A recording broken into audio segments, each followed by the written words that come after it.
بسم اللہ الرحمن الرحیم اللہ ولی الذین آمنوا یخرجهم من الظلمات إلى النور والذین كفروا أولیاؤهم الطاغوت يخرجونهم من النور إلى الظلمات. الحمد للہ رب العالمین والصلاة والسلام علی سید المرسلین وعلی آلہ وصحبہ اجمعین ومن تبعہم بإحسان الی یوم الدین. اعوذ باللہ من الشیطان الرجیم. بسم اللہ الرحمن الرحیم. حامیم عین سین قاف کذالک یوحی الیک وإلی الذین من قبلک اللہ العزیز الحکیم. محترم حاضرین، قیام اللیل میں تلاوت کی جانے والی جو صورتیں بالترتیب ہم سن رہے ہیں، اس اعتبار سے سورہ یاسین کے اختتام کے بعد جو ہم نے کل بحث میں پیش کی، گفتگو کی، اس کے بعض ہدایات اور معانی اور مطالب کی طرف اشارہ کرتے ہوئے، اس کے بعد ترتیب کے اعتبار سے سورہ صافات، سورہ صاد، سورہ غافر جسے المومن کہا جاتا ہے، سورہ فصلت جسے حامیم سجدہ بھی کہا جاتا ہے، پھر اس کے بعد سورہ شورا ہے. یہ ترتیب ہونی چاہیے تھی. وقت کم بچا ہے اور مجھے مناسب یہ محسوس ہوا کہ ہم جس سورہ مبارکہ یا جن صورتوں کو قیام اللیل میں حال میں سننے والے ہیں، ان میں سے ایک یا دو صورتوں کا انتخاب کر کے ان پر گفتگو کی جائے. ممکن ہے حاضرین میں سے اس گفتگو کو سننے کے بعد کچھ مضامین تازہ رہیں اور اس کے بعد جب آپ قیام اللیل میں وہی صورتیں سماعت فرمائیں تو اس کا فائدہ اور بڑھ جائے گا اگر اس کے معانی اور مطالب ذہن میں آتے ہیں. اس سے پہلے کہ میں باقاعدہ آج جو سورہ شورا، سورہ زخرف ہے، ان پر گفتگو کروں، ہمارے سامنے جو کتاب ہے اس میں حوامیم کے تعلق سے کچھ مشترکہ مضامین کو ذکر کیا گیا ہے. حوامیم وہ صورتیں جن کے شروع میں حامیم بطور حروف مقطعات ذکر کیے گئے ہیں. یہ سورہ غافر، فصلت، مومن اور المومن اور حامیم سجدہ. سورہ غافر، سورہ فصلت، سورہ شورا، سورہ زخرف، الدخان، الجاثیہ اور الاحقاف. ان صورتوں کی شروعات میں اللہ رب العالمین کے کلام میں حامیم ذکر کیا گیا ہے. اور یہ بار بار کل تھوڑی سی تفصیلی گفتگو ہوئی تھی یاسین کے ضمن میں کہ یہ حروف مقطعات ہیں، اس کی مراد کیا ہے اللہ جانتا ہے، لیکن ان کا مقصد کیا ہے یہ اللہ نے اور رسول نے اشارے میں بتایا کہ اس کا مقصد ہے لوگوں کو چیلنج کرنا کہ اہل عرب جو اپنے آپ کو زبان داں، زبان آور، فصیح، بلیغ اور نہ جانے کیا کیا کہتے تھے دوسروں کو گونگا، ان کو چیلنج ہے کہ دیکھیے جن الفاظ میں اور جن حروف اور لفظوں کے اعتبار سے کے ساتھ میں آپ بات کرتے ہیں، انہی الفاظ اسی زبان میں یہ قرآن بھی ہے اور انہی کے حروف ہیں یہ حروف مقطعات. تو آپ اس کا معنی بتائیں. علامہ شنقیطی، محمد امین شنقیطی کی کتاب اضواء البیان، ہاں یہ قرآن کی تفسیر قرآن سے شاندار کتاب ہے عربی زبان میں. ہاں تو اس میں انہوں نے سورہ ہود میں اس پر بحث کی کہ آپ دیکھیں گے کہ قرآن میں جتنی جگہوں پر حروف مقطعات آئے ہیں، شاید ایک جگہ کو چھوڑ کر ہر مقام پر اس کے فوراً بعد قرآن کریم کا ذکر ہے. ہاں گویا قرآن کریم کے اعجازی پہلو کا تذکرہ کیا گیا ہے.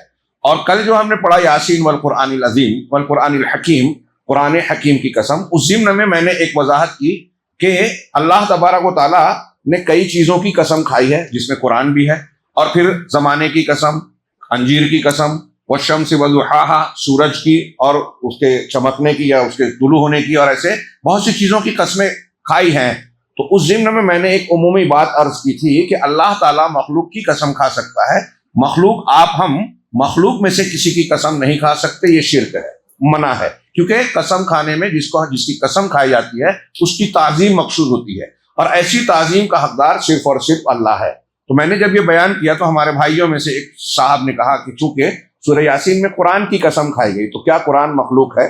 تو یہ میں وضاحت کر دوں کہ اس عمومی پیرائے میں نے بیان کیا تھا والقرآن الحکیم، قرآن حکیم کی قسم، قرآن اللہ کی مخلوق نہیں ہے.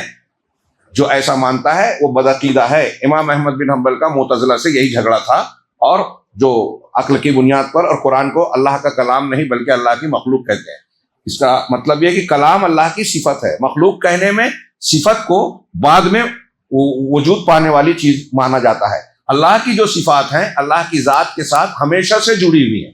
اللہ ہمیشہ سے ہے تو اس کی صفات بھی ہمیشہ سے ہے، مخلوق ہمیشہ سے نہیں ہے۔ تو بہرحال قرآن کریم مخلوق بالکل نہیں ہے، اللہ کا کلام ہے، اسی سے نکلا ہے۔ سورہ غافر ان صورتوں میں مشترکہ مضامین کو ذکر کرتے ہوئے میں بھی چند ایک ہے کہ ان اکثر صورتوں میں جو ہے ابتدا میں قرآن کریم کی قدر و منزلت، اس کی عظمت بیان کی گئی ہے۔ اس میں ہر سورہ کا نام لے کر آیت نمبر بھی دیا گیا ہے۔ اسی طرح حضرت موسیٰ علیہ السلام اور ان کی دعوت کا تذکرہ ان کی قوم کے ساتھ ان تمام صورتوں میں کیا گیا ہے، کہیں مختصر کہیں تھوڑی سی تفصیل کے ساتھ، جتنی حوامیم ہے حامیم کے ساتھ ہونے والی صورتیں ہیں۔ چنانچہ اس سے یہ بھی پتہ چلتا ہے، دیکھیے قرآن میں ان مضامین کا ان صورتوں میں بار بار دہرایا جانا، تکرار کے ساتھ ذکر کرنا کئی معنی رکھتا ہے۔ ایک تو یہ کہ اللہ کے کلام میں جس چیز کو بار بار ذکر کیا جا رہا ہے اس کی اہمیت بھی سمجھ میں آتی ہے کہ وہ بہت اہمیت کی حامل ہے، اس میں دروس ہیں، ہدایات ہیں، سبق۔ دوسری بات یہ ہے کہ ان اسباب کو محفوظ دماغ میں بٹھانا مقصود ہے، کہ اللہ چاہتا ہے کہ ان پر غور کر کے بندے اس کے اسباب کو تازہ رکھیں اور ہمیشہ دہراتے ہوئے اس کو کبھی فراموش نہ کریں۔ اور ان واقعات میں ایک چیز یہ بھی ہے کہ الگ الگ سیاق میں، الگ الگ معاملات میں ہر واقعے کے الگ پہلو ہیں۔ ایک ہی واقعے میں ایک جگہ ایک چیز سے استدلال ہوتا ہے، ایک بات پر دلالت کرتا ہے، وہی واقعہ دوسری جگہ دوسری چیز بھی ثابت کرتا ہے۔ تو ایک ہی واقعے میں کئی پہلو سے ہمارے لیے رہنمائی کا گوشہ ہو سکتا ہے، اس اعتبار سے ان پر غور کیا جائے۔ اور بھی بہت سے مقاصد اور فوائد قرآنی مضامین میں موجود ہوتے ہیں، میں نے ایک دو کا ذکر کیا ہے، یہ بہت کم ہے، سمندر میں قطرے کی طرح۔ اسی طرح دین میں تفرق، فرقہ بندی، اختلاف کا خطرہ ان صورتوں میں بیان کیا گیا ہے، ان کے اسباب کا بھی کہیں اشارتاً کہیں وضاحتاً ذکر کیا گیا ہے۔ ہمارے ہاں لوگ قرآن کی اس بات کو تو دہراتے ہیں کچھ لوگ کہ فرقہ بندی نہیں ہونی چاہیے، اختلاف نہیں ہونا چاہیے، لیکن قرآن نے فرقہ بندی کو روکنے اور فرقہ بندی نہ ہونے کا جو نسخہ بتایا ہے، سبب اور ذریعہ بتایا ہے، اس کو ہم ماننے کے لیے تیار نہیں ہیں، بلکہ جب کوئی اس نسخے کو پیش کرتا ہے تو اس پر بھی یہ الزام لگا دیا جاتا ہے کہ یہ تفرقے کی بات کر رہا ہے۔ ہم جب یہ کہتے ہیں کہ توحید کو اختیار کیا جائے، جتنی شرکیات ہیں وہ چھوڑ دی جائیں، کیونکہ شرک سے تفرق ہوتا ہے، تو ہم جب یہ کہتے ہیں کہ اتباع سنت کی جائے، نبی کریم صلی اللہ علیہ وسلم پر ایمان لا کے ہر ایک مسلمان ہوتا ہے، آپ پر ایمان، آپ سے محبت، آپ کی اتباع ہی دین اور ہدایت کے لیے بنیاد ہے، چنانچہ اس کو اختیار کر لیا جائے۔ اور نبی صلی اللہ علیہ وسلم کے سامنے آپ کے محاذات میں مقابلے میں جن شخصیات کو کھڑا کیا گیا ہے، آپ کی سنتوں کے مقابلے میں جو بدعتیں بنائی گئی ہیں، آپ کے دیے ہوئے اصولوں کے مقابلے میں جو لوگوں نے یونان، فلسفہ، منطق اور دوسری جگہوں سے لے کر اصول دین کے بنا لیے ہیں، ان اصولوں کو چھوڑ کر، ان بدعتوں کو چھوڑ کر نبی صلی اللہ علیہ وسلم کی خالص اتباع کی جائے، تو لوگ کہتے ہیں کہ دیکھیے یہ تفرقہ پھیلا رہے ہیں۔ یہ تفرقے کے خاتمے کا نسخہ قرآن نے بتایا ہے۔ تو تفرق کی جہاں مذمت ہے فرقہ بندی کی، فرقہ بندی کے خاتمے کا قرآنی طریقہ بھی قرآن میں موجود ہے، ہمیں اسے بھی اختیار کرنا ہوگا، تبھی علاج ہوگا۔ اسی طریقے سے 5ویں نمبر پر انہوں نے ذکر کیا کہ نبوت و رسالت کا ان صورتوں میں ایک مضمون یہ ملے گا، ذکر ملے گا شورا، جاسیہ اور احقاف کی الگ الگ آیتوں میں، کہ نبوت اور رسالت اب محمد رسول اللہ صلی اللہ علیہ وسلم کی بعثت کے بعد بنی اسرائیل سے بنی اسماعیل کی طرف منتقل ہو گئی، لہٰذا اسے تسلیم کر لینا چاہیے۔ اور اسی بات پر بنی اسرائیل کے لوگوں کو بڑا غصہ تھا، ارے محمد صلی اللہ علیہ وسلم سچے نبی ہیں، ٹھیک ہے، یہ وہی نبی ہیں جن کی ہمارے ہی کتابوں میں پیشین گوئی ہے، اعتراف کیا۔ ابھی ہم نے غزوات نبوی میں پڑھا کہ جب خیبر کے قلعے کا محاصرہ مسلمانوں نے کیا تو ان کے سردار کعب بن اسود نے یہودیوں سے کہا کہ تمہارے پاس 3 آپشن ہیں، یا تو ایمان لے آؤ محمد صلی اللہ علیہ وسلم پر، اس سے تمہاری بیوی بچے، تمہارا مال، اسباب سب سیف اور محفوظ ہو جائے گا، اور پھر آگے ایک جملہ کہا اس نے، تاریخ میں محفوظ ہے، روایتوں میں موجود ہے، اس نے کہا کہ اور اللہ کی قسم تم اچھی طرح یہ جانتے ہو، یہ تمہارے سامنے واضح ہو چکی ہے بات کہ محمد صلی اللہ علیہ وسلم، کہ محمد وہی پیغمبر اور نبی ہے جس کا ذکر تمہاری کتابوں میں کیا گیا ہے، یہ سچے رسول ہے، یہ تم جان چکے ہو۔ یہ ایک یہودی سردار اپنی قوم سے کہہ رہا ہے کہ ایمان لے آؤ. 3 آپشن میں سے پہلا آپشن یہی پیش کیا. حیی بن اخطب جو اس معاملے میں پیش تھا، حضرت صفیہ رضی اللہ تعالی عنہ ام المومنین کے والد یہودی عالم تھا، اس نے بھی اپنے بھائی سے کہا. حضرت صفیہ خود روایت کر کے بیان کرتی ہیں کہ بھائی نے پوچھا، وہ بھی عالم تھے، کہ اس نبی کے بارے میں کیا کہنا ہے. کہا یہ وہی ہے جس کی پیشین گوئی ہماری کتابوں میں. چونک گئے بھائی. پوچھا کیا ایمان لے آؤ گے؟ کہا اللہ کی قسم جب تک جان میں جان ہے مخالفت کرتا رہوں گا. کیوں؟ بنی اسرائیل میں سے نہیں تھے، حسد تھا. آگے ان صورتوں میں اس کا بھی تذکرہ کیا گیا ہے اور یہ بتایا گیا ہے کہ یہ اللہ کی مشیت حکمت کا فیصلہ ہے کہ بنی اسرائیل سے نبوت و رسالت کو بنی اسماعیل میں اللہ کے نبی صلی اللہ علیہ وسلم حضرت اسماعیل کی نسل میں تھے ان میں منتقل کی گئی. اسی طریقے سے ان صورتوں میں شورا، زخرف، دخان، جاثیہ، احقاف، ان تمام میں امہال اور درگزر کا ذکر کیا گیا. امہال یعنی مہلت دینا. اللہ تبارک و تعالیٰ کی رحمت کا، انتہائی رحمت کا یہ حصہ ہے ہمارے اور آپ کے لیے، بندوں کے لیے، کہ وہ فوراً عذاب نہیں دیتا، گناہ کرنے کے بعد موقع دیتا ہے، توبہ کی دعوت دیتا ہے اور توبہ کا دروازہ کھلا رکھتا ہے کہ وہ اپنے بندوں کی توبہ کو قبول. کتنا بڑا بھی گناہ آپ سے سرزد ہوا ہو، اگر دل سے شرمندہ اور نادم ہو کر عزم مصمم کر کے آپ توبہ کریں، کوئی بھی بندہ توبہ کرے، تو رب العالمین کی توبہ کا دروازہ کھلا ہوا ہے. اور کسی انسان کے کتنے بھی گناہ ہو، اللہ کی رحمت و مغفرت اس سے کہیں زیادہ بڑی ہے. یہ مضامین ان صورتوں میں مشترک پائے جاتے ہیں. ان اشتراکی مضامین کے بعد ہم سورہ شورا کے بعض مضامین اور فوائد پر نظر ڈالتے ہیں. یہ سورۃ الشورا یہ بھی مکی ہے، آیتوں کی تعداد 53 ہے. اس کا نام جیسا کہ بیان کیا گیا شورا، اور جو جن حروف مقطعات سے اس کی شروعات ہوتی ہے، حامیم اور عین سین قاف، یہ نام بھی اس کو دیا جاتا ہے. شورا کا نام اس لیے ہے کہ اللہ تبارک و تعالیٰ نے اس سورہ مبارکہ میں مومنین کی اجتماعی امور کے سلسلے میں یہ بتایا، ہدایت دی کہ باہمی مشورہ کرنا مسلمانوں کے اجتماعی معاملات میں یہ ایک اہم ستون کی حیثیت رکھتا ہے کہ اگر یہ چیز اختیار کی جائے تو مسلمانوں کی سلطنت، ملک، ان کی عزت و قوت کے قائم رکھنے میں یہ ایک ستون کی حیثیت سے کام کرے گا. اور مسلمانوں کے اجتماعی فائدے کے حاصل کرنے کے لیے، مفادات کے لیے باہمی مشورہ ایک اہم ذریعہ ہے. باہمی مشورہ، ایک آدمی خود سے فیصلے کرتا ہے، غلطیوں کا امکان ہوتا ہے. کسی معاملے میں وہ کتنا بھی مخلص ہو، کتنا بھی ذہین ہو سکتا ہے کہ جس معاملے میں وہ فیصلہ کرنے جا رہا ہے اس کے بعض گوشے اس کی نگاہوں میں نہ ہو، بعض پہلو اس کے سامنے نہ ہو، یا اس نے نظر انداز کر دیا ہو، یا اس کے علم ہی میں نہ ہو. 4 لوگوں سے مشورہ کرتا ہے. مشورہ بھی کن سے کیا جاتا ہے؟ جو اس کے لائق ہوتے ہیں، ہر کس و ناقص سے نہیں، جیسے ہمارے جمہوریت میں کہا جاتا ہے. اور میں ابھی بار بار دہرا چکا ہوں دروس میں، غزوات میں خاص طور سے، کہ اجتماعی طور سے بڑے لوگ اگر کوئی مشورہ کر کے فیصلہ کرتے ہیں تو عام آدمی کو چاہیے کہ اس مشورے کو قبول کرے. ارے نہیں، یہ تو غلط کیا، میں نہیں مانتا. ہمارے یہاں یہ کامن ہے، یہ اسلام نہیں ہے. اگر آپ کو غلط بھی لگ رہا ہے تب بھی ماننا چاہیے. نبی کریم صلی اللہ علیہ وسلم نے احد کے وقت پر مشورہ دیا کہ مدینہ میں رہ کے جنگ کرو. جوشیل صحابہ اور راس المنافقین عبداللہ بن ابی بن سلول کی بھی رائے، جوشیل صحابہ نے کہا جو بدر میں شریک نہیں ہو پائے تھے، نہیں ہم کو نکل کے لڑنا ہے. زیادہ لوگوں نے کہا، اور ان کے اس میں حضرت امیر حمزہ رضی اللہ تعالیٰ عنہ جیسے شخص صحابی بھی تھے. نبی کریم صلی اللہ علیہ وسلم نے مان لیا، اپنی رائے چھوڑ دی. ہاں، بعد میں صحابہ شرمندہ ہو کے اپنی بات واپس لینا چاہے، لیکن آپ نے کہا کہ میں جنگی لباس پہن چکا ہوں، اور کسی نبی کے لیے جائز نہیں ہے کہ جب جنگ کا لباس پہن لے تو اللہ کے فیصلے کے بغیر مقابلہ اور فیصلہ ہونے سے پہلے اس کو اتار دے. لہٰذا اب چلنا ہے. بہرحال تو مشورہ بہت اہمیت کا حامل ہے اور اس میں بہت ساری حکمتیں ہیں.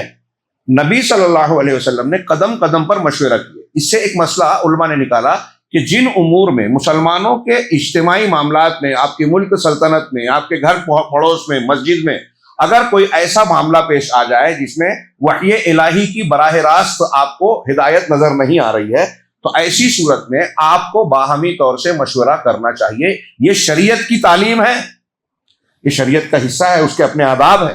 ہاں، اور اس میں یہ بھی آپ اندازہ لگائیے کہ اس کی اہمیت بتانے کے لیے اللہ کے نبی صلی اللہ علیہ وسلم نے قدم قدم پر مشورہ کیا، جبکہ نبی صلی اللہ علیہ وسلم کی شان، مقام، مرتبہ یہ تھا کہ اگر صحابہ سے کسی بھی معاملے میں کہتے کہ ایسا کرنا ہے تو ایک صحابی بھی مخالفت نہیں کرتا.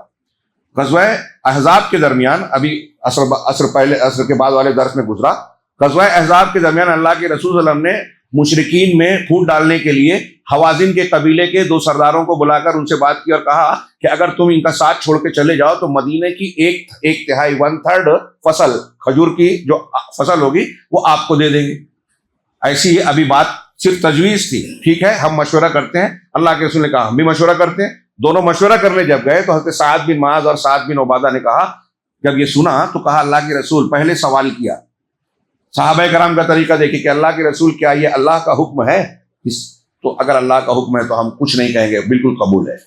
کیا آپ کو یہ پسند ہے یہ معاملہ کہ آپ چاہتے ہیں, پسند کرتے ہیں, تو بھی ہمیں قبول ہے کیونکہ آپ کی پسند ہماری پسند ہے. لیکن اللہ کے رسول کیا ایسا ہے؟ یہ دونوں باتیں نہیں ہیں کہ آپ ہماری مصلحت دیکھ رہے ہیں کہ ہم انصار مدینہ میں رہتے ہیں, آج دشمن میں گھر گئے ہیں, اس لیے آپ ہمارے تحفظ کے لیے ایسا اقدام کر رہے ہیں.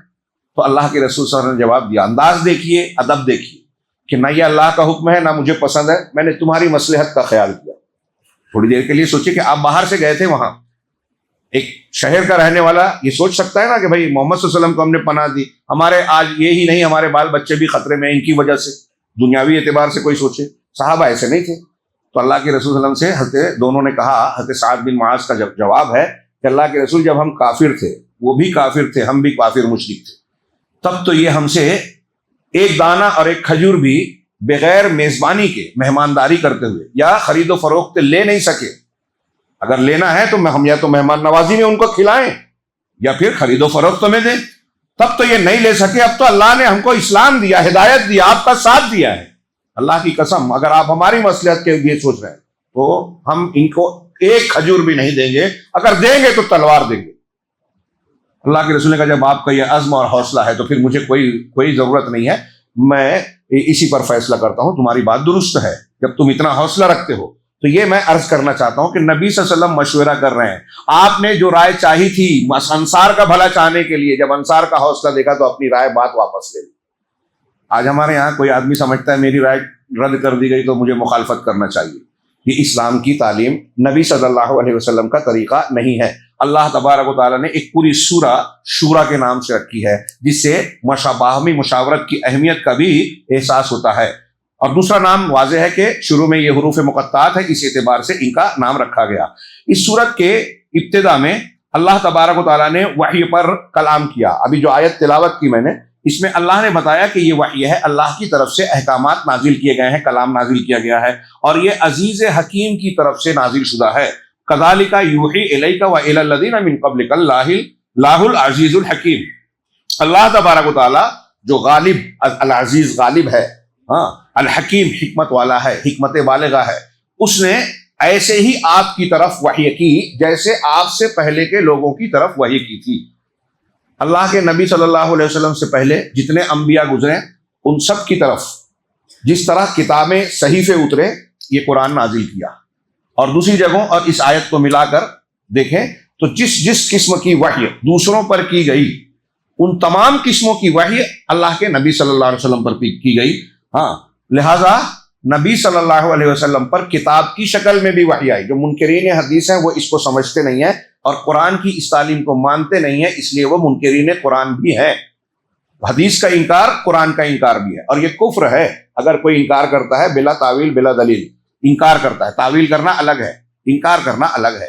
جو انکار کرے وہ اسلام سے خارج ہے. اس کی نماز جنازہ نہیں پڑھنا, جو منکر حدیث سے کھلا ہاں نہیں پڑھنا چاہیے. تو کہا کہ اللہ تعالیٰ نے وحی کی. اب اللہ نے بہت سے رسولوں کو کتاب دی, صحیفے دیے. بہت سے رسول ایسے ہیں جن کو کتاب نہیں دی, صرف حدیث دی. حضرت موسیٰ علیہ السلام جب دعوت لے کر فرعون اور اس کی قوم کے پاس گئے تو اس فرعون کے ڈوبنے تک توریت نازل نہیں ہوئی تھی, قرآن کہتا ہے. اس کے ڈوب جانے کے بعد, فنا ہو جانے کے بعد بنی اسرائیل کے پاس سے جب اللہ کے رسول صلی اللہ علیہ وسلم حضرت موسیٰ کو بلایا گیا طور پہ, تب توریت دی گئی. اور آئے تو انہوں نے بچڑے کی پوجا کی تھی, یہ واقعہ ہے نا سورہ طٰہٰ میں بھی اور کئی مقام پر.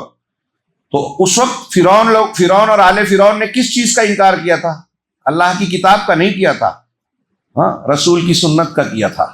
سنت کا انکار کرنے پہ کافر تھے. تو یہ حجت ہے. اللہ تبارک و تعالیٰ نے کہا کہ پہلے جیسے نبیوں کو کی تھی تم کو بھی وحی دی ہے. اور سورت کے آخر میں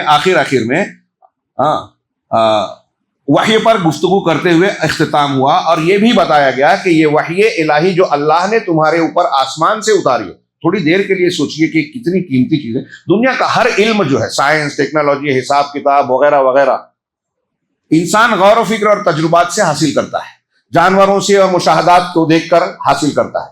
لیکن دین کا علم ان چیزوں پر نہیں چھوڑا اللہ نے کہ ہماری جو سمجھ میں آئے، فلاں دانشور کے جو فہم میں آئے، یونانی فلسفہ اور فلاں عقل اور فلاں لوگوں کے جو جنگل میں رہنے والے ہیں ان کے فلاسفہ کو قبول کیا جائے. نہیں، اس سلسلے میں اللہ نے پابند کیا کہ اسی چیز کو مانو جو اللہ نے آسمان سے اتاری ہے، اور اب وہ محفوظ چیز قرآن اور صحیح حدیث کی شکل میں دنیا کے سامنے موجود ہے. یہی ہدایت کا مرکز ہے، غیب کو ماننے کا یہی ذریعہ ہے اور کوئی ذریعہ نہیں. لہذا وحی کو ماننا ہی ہدایت ہے، یہی جو ہے انسان کے لیے توفیق ہے، صحیح توفیق. اللہ نے اس سورہ کی آیت نمبر 52 میں فرمایا وَكَذَلِكَ أَوْحَيْنَا إِلَيْكَ رُوحًا مِّنْ أَمْرِنَا، اسی طرح ہم نے آپ کی طرف اپنے حکم کی روح کو نازل کیا. قرآن کو اللہ نے روح کہا. ہاں، قرآن کا ایک نام روح ہے. یعنی روح سے کیا ہوتا ہے؟ جسم بغیر روح کے ہو تو مردہ ہوتا ہے. اس کا مطلب یہ ہوا کہ جو قرآن کو نہیں مانتا وہ مردہ ہے. قرآن ہمیں زندگی دیتا ہے، اس لیے روح ہے. ہاں، تو کہا اسی طرح ہم نے آپ کی طرف اپنے حکم کی روح کو نازل کیا. ما کنت تدری مل کتاب، آپ نہیں جانتے تھے کہ کتاب کیا ہے. وما ولل ایمان، اور نہ ہی آپ کو ایمان کے بارے میں علم تھا. ولیکن جعلنا ہو، یعنی اللہ کے رسول صلی اللہ علیہ وسلم کو علم نہیں تھا، اللہ نے علم دیا. اللہ کی ذات علیم ہے، معلم کائنات ہے. علم الانسان ما لم یعلم، انسان کو وہ سکھایا جو انسان نہیں جانتا تھا. دنیا میں جس انسان کے پاس، جس جانور کے پاس، جس مخلوق کے پاس جو بھی علم ہے، فرشتے، جن، انسان، دوسری مخلوقات جن کو شعور ہے کیا کھانا چاہیے، کیا نہیں کھانا چاہیے، کیسے شکار کرنا چاہیے، کیسے اپنے آپ کو بچانا چاہیے، کیسے تیرنا چاہیے، کیسے ہوا میں اڑنا چاہیے، جس جانور کے پاس جو علم ہے سب اللہ نے سکھایا. اللہ تعالیٰ کی تعلیم کا ہی حصہ ہے. جس نے تعلیم دی اس کا علم کیسا ہوگا. حضرت خضر نے حضرت موسیٰ علیہ السلام سے کہا تھا، بخاری کی روایت، موسیٰ اور خضر کا واقعہ سورہ کہف میں ذکر کیا گیا. ایک بیٹھے ہوئے تھے حضرت موسیٰ اور حضرت خضر، اسی روایت میں ہے، اور سامنے ایک ٹوٹی ہوئی کشتی پر ایک پرندہ آیا اور پانی سے اپنی چونچ سے پانی لیا. حضرت خضر نے کہا کہ موسیٰ یہ جو تم دیکھ رہے ہو کہ اس سمندر سے، دریا یا سمندر سے اس پرندے نے جو پانی لیا، ہاں، یہ ایسے ہی اللہ کا اور ہمارا علم ہے. پرندے نے جو علم لیا، ساری مخلوق کا علم اتنا ہی ہے اس سمندر کے مقابلے میں، اللہ کے مقابلے میں. جیسے سمندر کے مقابلے میں پرندے کی چونچ میں آنے والا پانی ہے، ایسے ہی ہمارا علم، ہم سب کا علم اللہ کے علم کے سامنے کہ وہ سمندر ہے اور ہمارے پاس چونچ کا ایک قطرہ. کیسا علم ہے. اللہ نے فرمایا کہ آپ نہیں جانتے تھے قرآن کیا ہے، کتاب کیا ہے، ایمان کیا ہے. ولیکن جعلناہ نورا نہدی بہ من نشاء من عبادنا، لیکن ہم نے اسے نور بنا دیا. قرآن نور ہے. گمراہی کی تاریکیاں اس سے چھٹتی ہیں. آپ کے سامنے کوئی نئی فکر آئی، مذہب آیا، کوئی آپ کے سامنے نیا طریقہ پیش کر رہا ہے، قرآن کو سامنے رکھ کے آپ دیکھیے، قرآن ایسی روشنی دے گا کہ آپ کو سمجھ میں آ جائے گا کہ وہ صحیح ہے کہ غلط ہے. ہاں، دنیا میں کوئی بھی فلسفہ، کوئی بھی مسلک، کوئی بھی منہج، کوئی بھی مذہب جب انسان کو دھوکہ دینے کے لیے یا پھنسانے کے لیے یا دعوت دینے کے لیے آتا ہے تو عام طور سے ایسی چیز پیش کرتا ہے جو اس کو اچھی لگتی ہے. فریب میں مبتلا ہوگا کہ اس سے میرے مسائل حل ہوں گے، یہ اچھا لگ رہا ہے، تو کچھ اچھائیاں دیکھ کر انسان اس کی غلط باتوں کو نظر انداز کر کے گمراہ ہو جاتا ہے. تو ایسی صورت میں نور وحی کی ضرورت ہے، قرآن کی ضرورت ہے، اور انسان عالمگیر طور پر ایسے ہی دھوکہ کھاتا رہتا ہے. قرآن بچا سکتا ہے کیونکہ قرآن نور ہے. نہدی بہ من نشاء من عبادنا، لیکن قرآن کو سیکھنے اور اس کو برتنے کی توفیق بھی اللہ کی طرف سے ہے. اللہ نے آگے کہا کہ اپنے بندوں میں سے جسے ہم چاہتے ہیں اس قرآن کے ذریعے سے راستہ دکھاتے ہیں. ہاں، قرآن سب کے لیے ہے لیکن سب لوگ اس سے فائدہ نہیں اٹھا رہے، لہذا وہ بدقسمت ہے جو سمندر کے ہوتے ہوئے بھی پیاسے ہیں.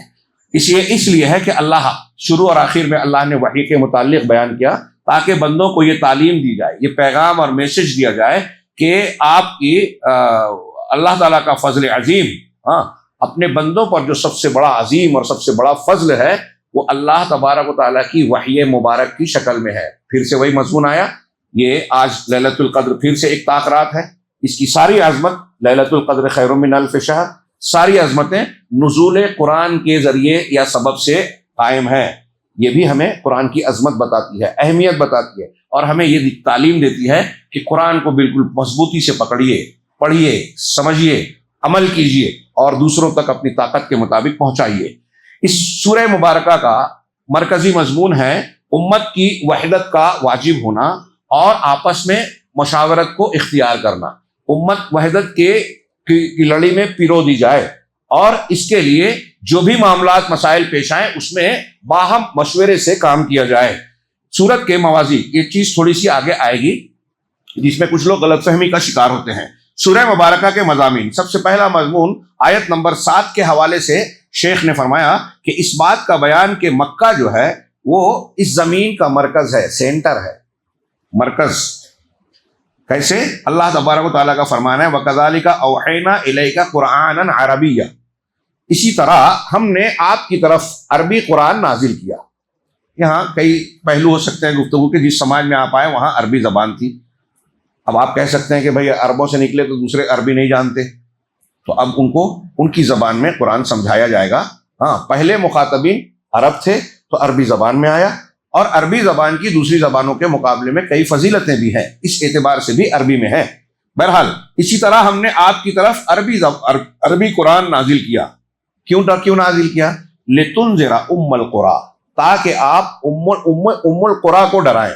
ام القریٰ مکہ کا ایک نام ہے۔ قریٰ قریۃن کی جمع، بستی، قریٰ بستیاں، ام القریٰ بستیوں کی ماں، بستیوں کی جڑ، بستیوں کا سینٹر، مرکز۔ ومن حولہا، مکہ کو ڈرائیں اور مکہ کے ارد گرد کے۔ تو عام طور سے اس کا معنی کچھ لوگ یہ کہتے ہیں کہ مکہ اور مکہ کے آس پاس کے گرد میں، اسی لیے بعض یہود و نصارہ نے جو اسلام پر، قرآن پر اسٹڈی کرتے تھے اعتراضات کرنے کے لیے، انہوں نے یہ کہا کہ محمد صلی اللہ علیہ وسلم عربوں کے لیے نبی بن کر آئے۔ ہاں، صرف عربوں کے لیے نبی بن کر آئے، ہاں، سب کے لیے نہیں ہے۔ یہ ایسی آیتیں اور کچھ چیزوں کو، تو اس کا کئی جواب علماء کرام نے بڑا پیارا دیا ہے، علمی بھی اور عقلی بھی، کئی اعتبار سے۔ اس میں سے ایک دو کا میں اشارتاً ذکر کروں کہ ایک جواب یہ دیا، عقیدے کی کتابوں میں آپ کو ملے گا، کہ وہ کہتے ہیں کہ اگر آپ یہ کہہ رہے ہو کہ اللہ کے نبی صلی اللہ علیہ وسلم عربوں کی طرف رسول بنا کے آئے، تو یہ بات تو آپ نے مان لی کہ وہ رسول ہے۔ سمجھ رہے ہیں میری بات؟ کہ جواب میں ہم ان سے کہیں گے کہ ٹھیک ہے، آپ یہ کہہ رہے ہو کہ اللہ کے رسول سچے رسول ہیں مگر عربوں کے لیے، تو آپ نے یہ تو مان لیا نا کہ یہ رسول ہیں۔ جب آپ نے رسول کو رسول مانا تو یہ بھی ماننا پڑے گا کہ جب وہ سچے رسول ہے تو سچا رسول جھوٹ بول سکتا ہے کیا؟ آپ کو ماننا پڑے گا، یہود و نصارہ مخاطب ہیں، اہل کتاب، کہ رسول جھوٹ نہیں بول سکتا۔ اب رسول کہہ رہے ہیں کہ بعث تو کیا ہے کہ مجھ سے پہلے کے نبیوں کو خاص امتوں کی طرف، جماعتوں اور قوموں کی طرف مبعوث کیا جاتا تھا، وبعث تو الی الناس کافہ، اور میں سارے دنیا کے لوگوں کے لیے مبعوث کیا گیا، او کما قال، یہ حدیث کہہ رہی ہے اور قرآن کہہ رہا ہے انا ارسلناک شاہدا انا ارسلناک کافۃ للناس وما ارسلناک الا رحمۃ للعالمین، رچے 20 فرامین جس میں کلیئر کہا گیا کہ ساری دنیا کے لیے آپ کو رسول بنا کر بھیجا گیا ہے۔ ایک جواب تو یہ ہے کہ جب آپ سچا مانتے ہو تو آپ کو یہ سچائی قبول کرنی پڑے گی، نمبر ایک کہ آپ کی بات غیر صحیح نہیں ہے۔ دوسری بات یہ کہ مکہ اور مکہ کے گرد و پیش، تو اہل علم نے کہا کہ مکہ دنیا کا سینٹر ہے اور گرد و پیش میں پوری دنیا ہے۔ قرآنی تحریر پڑھی آج کے سائنسی دور میں بھی اور آسانی سے چیزیں معلوم کی جا سکتی ہیں، لیکن مولانا ثناء اللہ امرتسری رحمہ اللہ یا کسی پرانے عالم نے اپنی کتاب میں ذکر کیا کہ پیمائش کر کے جب معلوم کیا گیا تو اگرچہ دنیا مختلف ٹکڑوں میں بٹی ہے، درمیان میں دریا، سمندر اور کیا کیا ہے، بر اعظم کٹے پھٹے نظر آتے ہیں نقشے پر، لیکن اگر غور سے دیکھا جائے تو دنیا کا سینٹر اگر کوئی قائم ہوگا، پوری دنیا کو اگر گول دائرہ بنایا جائے اور اس کا سینٹر قائم ہوگا تو مکہ المکرمہ سینٹر بنتا ہے، مرکزی نقطہ، ایک دائرے کو بیچ میں سینٹر پہ پرکار کیا کہتے ہیں آپ لوگ رکھ کے جو دائرہ بنایا جاتا ہے، تو بالکل بیچوں بیچ میں جو نقطہ ہوتا ہے، اس طرح دنیا کا سینٹر لگ بھگ سینٹر مکہ المکرمہ بنتا ہے۔ اور اس کے تناظر میں ومن حولہا کا معنی ہوا کہ مکہ کو ڈرائیں اور مکہ کے ارد گرد میں یعنی پوری دنیا کو ڈرائیں، تو اس کے اندر یہ معنی آ گیا۔ تو اس سے یہ ملا کہ اللہ تبارک و تعالیٰ نے مکہ کو سینٹر بنا، اس قرآن کی آیت سے پتہ چلا۔ ہاں، دوسری بات، دوسرا مضمون یہ ہے کہ اس میں آیت نمبر 14 سے معلوم ہوتا ہے کہ حسد اور ظلم یہ گروہ بندی اور ہلاکت کا سبب ہے۔ آپ چاہتے ہیں کہ اتحاد و اتفاق ہو، آپ چاہتے ہیں کہ مسلمان آپس میں ایک دوسرے کے بھائی بھائی بن کر رہیں، معاونت ہو، تو یہ چیز کون سی، اس چیز کو میں کون سی چیزیں رکاوٹ بنتی؟ مسلمانوں میں بھائی چارہ کیوں نہیں ہوتا؟ ہمارے یہاں بات کرنے والے، تقریر کرنے والوں سے جب تقریر سنو تو ایسا لگتا ہے کہ کوئی گنہگار ہے ہی نہیں، کوئی برا کسی کا چاہتا ہی نہیں، بلکہ آپ دو بھائیوں کے جھگڑے میں جائیے، میاں بیوی کے جھگڑے میں جائیے، تو کسی کی دونوں کی بات سنیں گے تو ایسا لگے کہ یہ دونوں حق پر ہے، شاید غلطی مجھ سے ہو رہی ہے، ہاں دونوں ہی سچے ہیں۔ ہاں تو ہوتا کیا ہے، دکھانے میں ہر ایک اپنے آپ کو خیر کا نمائندہ بتاتا ہے۔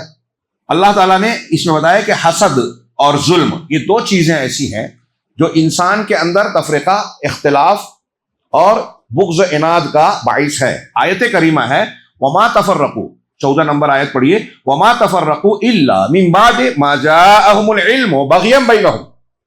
لوگوں میں اختلاف کیوں ہوتا ہے؟ دلیل کی وجہ سے نہیں ہوتا، ہٹ دھرمی سے ہوتا ہے، ضد سے ہوتا ہے، حسد سے ہوتا ہے، ظلمن ہوتا ہے۔ اللہ تعالیٰ کا یہ فرمان اس کی دلیل ہے، اور یہ ایک جگہ نہیں، قرآن میں کئی جگہ ہے اس طرح کے فرمان۔ وما تفرقوا، ان میں فرقہ بندیاں نہیں ہوئی، گروہ در گروہ نہیں بنے وہ، الا مگر من بعد ما جاءهم العلم، علم کے آ جانے کے بعد، یعنی علم کے آ جانے کے بعد اختلاف تو ہونا نہیں چاہیے، پھر بھی ہو رہا ہے۔ بھائی ایک چیز آپ نہیں مانتے، میں مانتا ہوں، میں نہیں مانتا، آپ مانتے ہیں، اب دونوں میں صحیح کیا ہے؟ علم، اور علم مطلب دلیل آ گئی، تو دلیل آ گئی تو ہم میں سے جو غلط ہے اس کو وہ صحیح مان لے گا تو دونوں موافق ہو جائیں گے، جھگڑا اختلاف ختم ہو جائے گا۔ تو علم کی بنیاد پر جھگڑا ختم ہو جانا چاہیے۔ اب قرآن حدیث ہمارے درمیان موجود ہے، علم ہے، اور قرآن حدیث کہتی ہے، اللہ تعالیٰ کہتا ہے کہ اگر کسی معاملے میں تمہارا آپس میں اختلاف ہو جائے فَإِن تَنَازَعْتُمْ فِي شَيْءٍ فَرُدُّوهُ إِلَى اللَّهِ وَالرَّسُولِ، تو اگر اختلاف ہو، نزاع ہو جائے تو اللہ اور اس کے رسول کی طرف لوٹا دو۔ اللہ اور اس کے رسول کی طرف لوٹانے کا مطلب قرآن حدیث کی طرف، اور لوٹانے کا حکم اللہ دے رہا ہے، اس کا مطلب یہ ہوا کہ قرآن حدیث میں ہمارے اختلاف کا حل ہے۔ اگر اس میں حل نہیں ہوتا تو اللہ کہتا ہی نہیں کہ لوٹاؤ اور حل کرو، اللہ کا یہ کہنا اس بات کی دلیل ہے کہ حل ہے۔ تو اب جب حل نکالنے جائیں اور دلیل مل جائے تو دلیل مل جانے کے بعد ہمارا اختلاف ختم ہو جانا چاہیے، لیکن اللہ نے کہا، اہل کتاب کی روش بتائی کہ ان کا اختلاف ختم نہیں ہوتا تھا، حالانکہ علم آ جاتا تھا، دلیل آ جاتی، تو کیوں نہیں ختم ہوتا تھا؟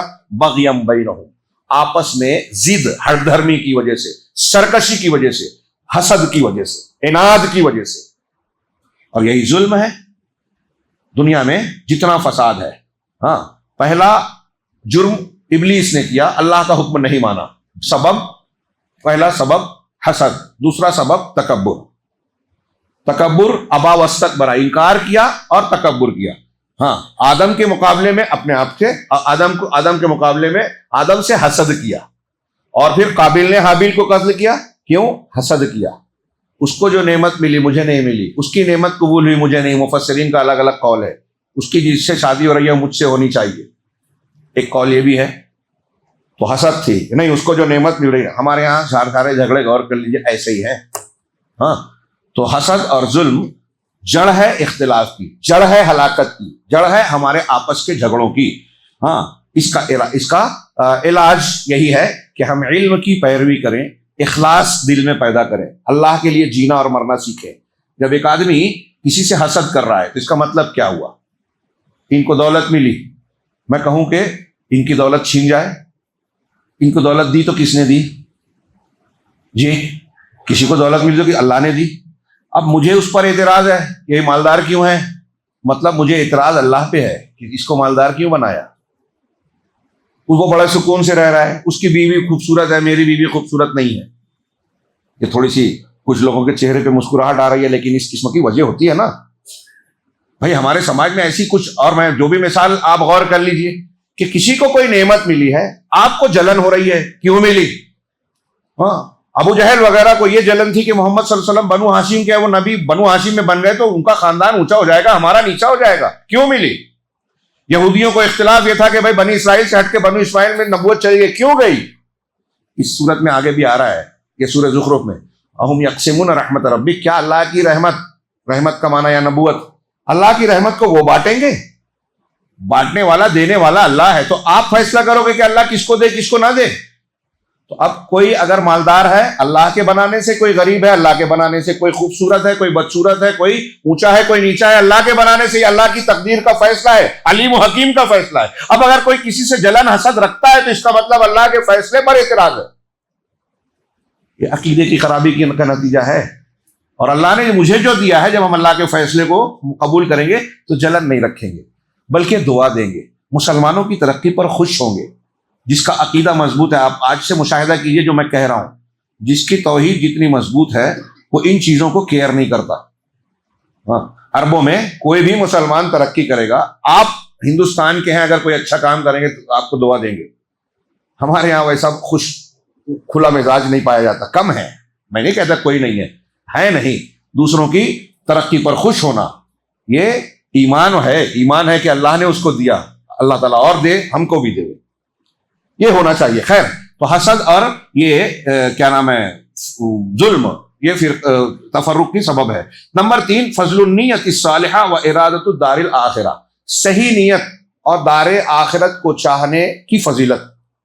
آج سب سے زیادہ مسلمانوں میں ہم دیکھتے ہیں کہ بڑی خرابیوں کے باوجود عمل میں بہت کمی نہیں نظر آتی۔ ایک طبقہ، ایک بڑی تعداد ایسی ہے جو بظاہر عمل کرتی نظر آتی ہے۔ آج اپیل ہوتی ہے، دیکھیے ماشاءاللہ کتنے لوگ، مرد بھی خواتین بھی، اللہ کے راستے میں خرچ کرتے ہیں۔ روز اعلان ہو رہا ہے، لیکن الحمدللہ میں نے یہاں تو نہیں سنا کسی سے کوئی کہتا ہے کہ روز روز آپ اپیل کرتے ہو۔ بھائی فضیلت والے دین ہیں، ضرورت مند آتے ہیں، ضروریات ہیں، اور خاص طور سے دینی مشروعات، مساجد، مدارس یہ ہے۔ تو آج بظاہر میں یہ کہنا چاہ رہا ہوں کہ بظاہر کمی کے باوجود بہت سا عمل ہوتا دکھائی دیتا ہے۔ کچھ لوگ عمل ہی نہیں کرتے، کچھ لوگ کرتے ہیں لیکن ہم کو اس کا نتیجہ نہیں دکھتا۔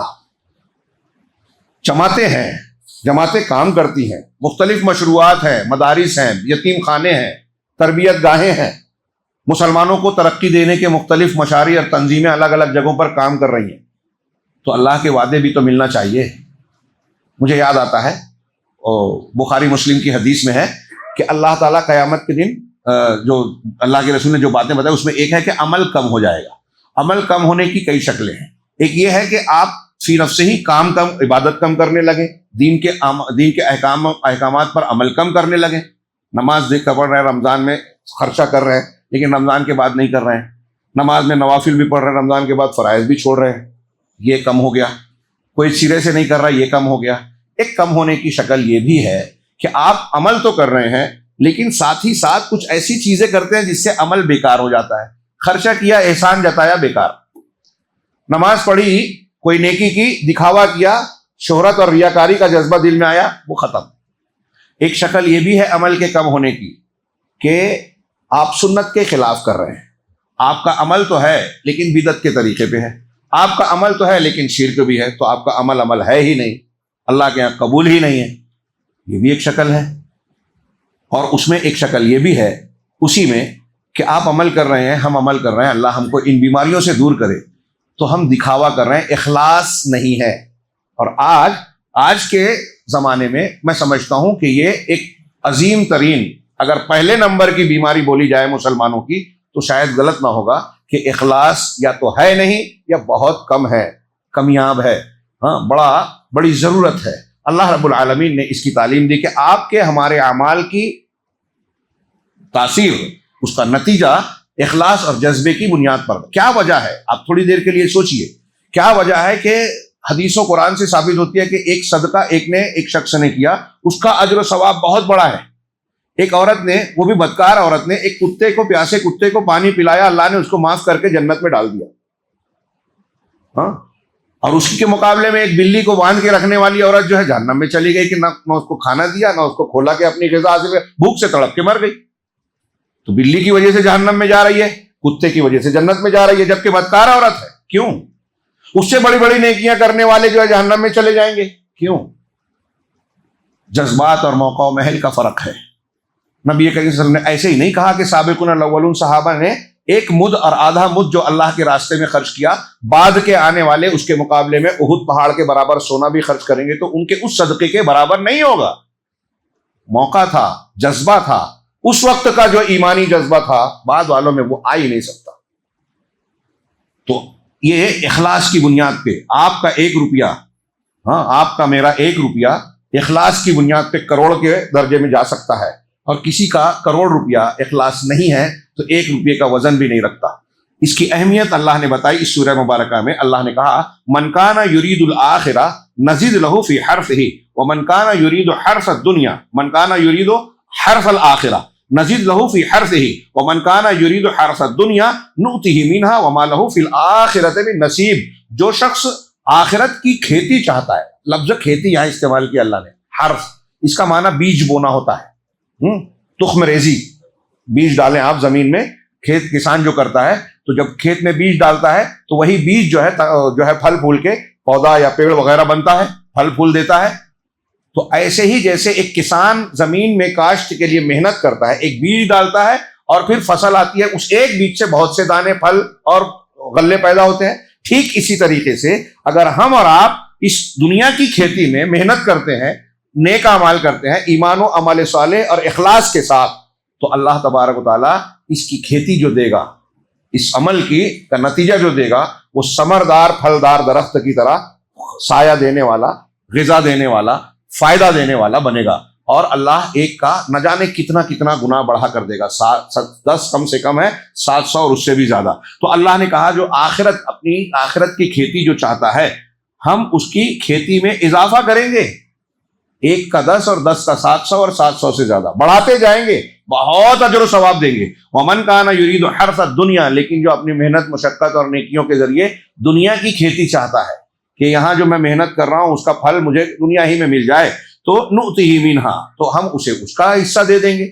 اب یہاں کافر مشرک اللہ کو نہ ماننے والا جو کھاتا پیتا ہے، وہ اگر کچھ نیکیاں کرتا ہے تو یہی اس کا بدلہ ہو گیا۔ اللہ نے کہا وما لہ فی الآخرۃ من نصیب، اور آخرت میں اس کا کوئی حصہ نہیں ہوگا۔ اس کے فوراً بعد سورہ زخرف ہے، اس میں اللہ نے فرمایا ہے، پتہ نہیں میں ذکر کر پاؤں کہ نہ کر پاؤں، اس میں اللہ نے فرمایا ہے کہ اگر اللہ تعالیٰ کو یہ اندیشہ نہ ہوتا کہ لوگ ایک ہی فکر کے ہو جائیں گے، سب کافر والے دنیا داری کے راستے پہ چلا جائیں گے، تو جن لوگوں نے اللہ کا انکار کیا، مکذبین، کفار و مشرکین، اللہ نے کہا ہم ان کے گھروں کو چاندی کا بنا دیتے، ان کی سیڑھیوں کو جس سے وہ چڑھتے ہیں چاندی کا بنا دیتے، چھتوں اور دیواروں کو چاندی کا اور سونا بھی بنا دیتے، ان کی وہ مسندیں جس پہ وہ ٹیک لگا لگا کر بیٹھتے ہیں، زخرفہ اسی کا معنی سونے کا بنا دیتے۔ اس اندیشے کے تحت اس کی تشریح میں کہا، ایک حدیث ہے جس کو صحیحہ میں علامہ البانی نقل کے ابن ماجہ اور ترمذی کی احسن البیان کے حاشیے میں ذکر کیا ہے کہ اگر اللہ کی نظر میں دنیا کی قیمت مچھر کے پر کے برابر بھی ہوتی تو اللہ تعالیٰ کافر کو ایک گھونٹ پانی پینے نہیں دیتا۔ تو اللہ تعالیٰ کہہ رہا ہے اس کی کوئی قیمت ہی نہیں ہے دنیا کی، لہٰذا ہم کو دھوکہ نہیں کھانا چاہیے کہ امریکہ، یورپ اور فلاں کفار مشرکین مسجد کو توڑنے والے، مسلمانوں کو قتل کرنے والے، غزہ پر بمباری کرنے والے بظاہر طاقتور ہیں، ان کے پاس یہ ہے اور وہ ہے، دھوکہ نہیں کھانا چاہیے۔ دنیا کی قیمت اللہ کی نگاہ میں مچھر کے پر کے برابر بھی نہیں ہے، یہ فنا ہونی ہی ہے۔ اور اگر کفر پر آدمی مر گیا، شرک اور کفر پر توبہ نہیں کیا اس نے، تو آخرت کا جو عذاب ہے اس کے مقابلے میں یہ ساری نعمتیں پوری دنیا بھی مل جائے تو کچھ نہیں ہے۔ یہ قرآن نے بار بار بیان کیا۔ تو آخرت میں اس کا جو دنیا چاہتا ہے کوئی حصہ نہیں ہوگا۔ دنیا اور آخرت کے مقابلے میں نے تھوڑا سا ذکر کیا۔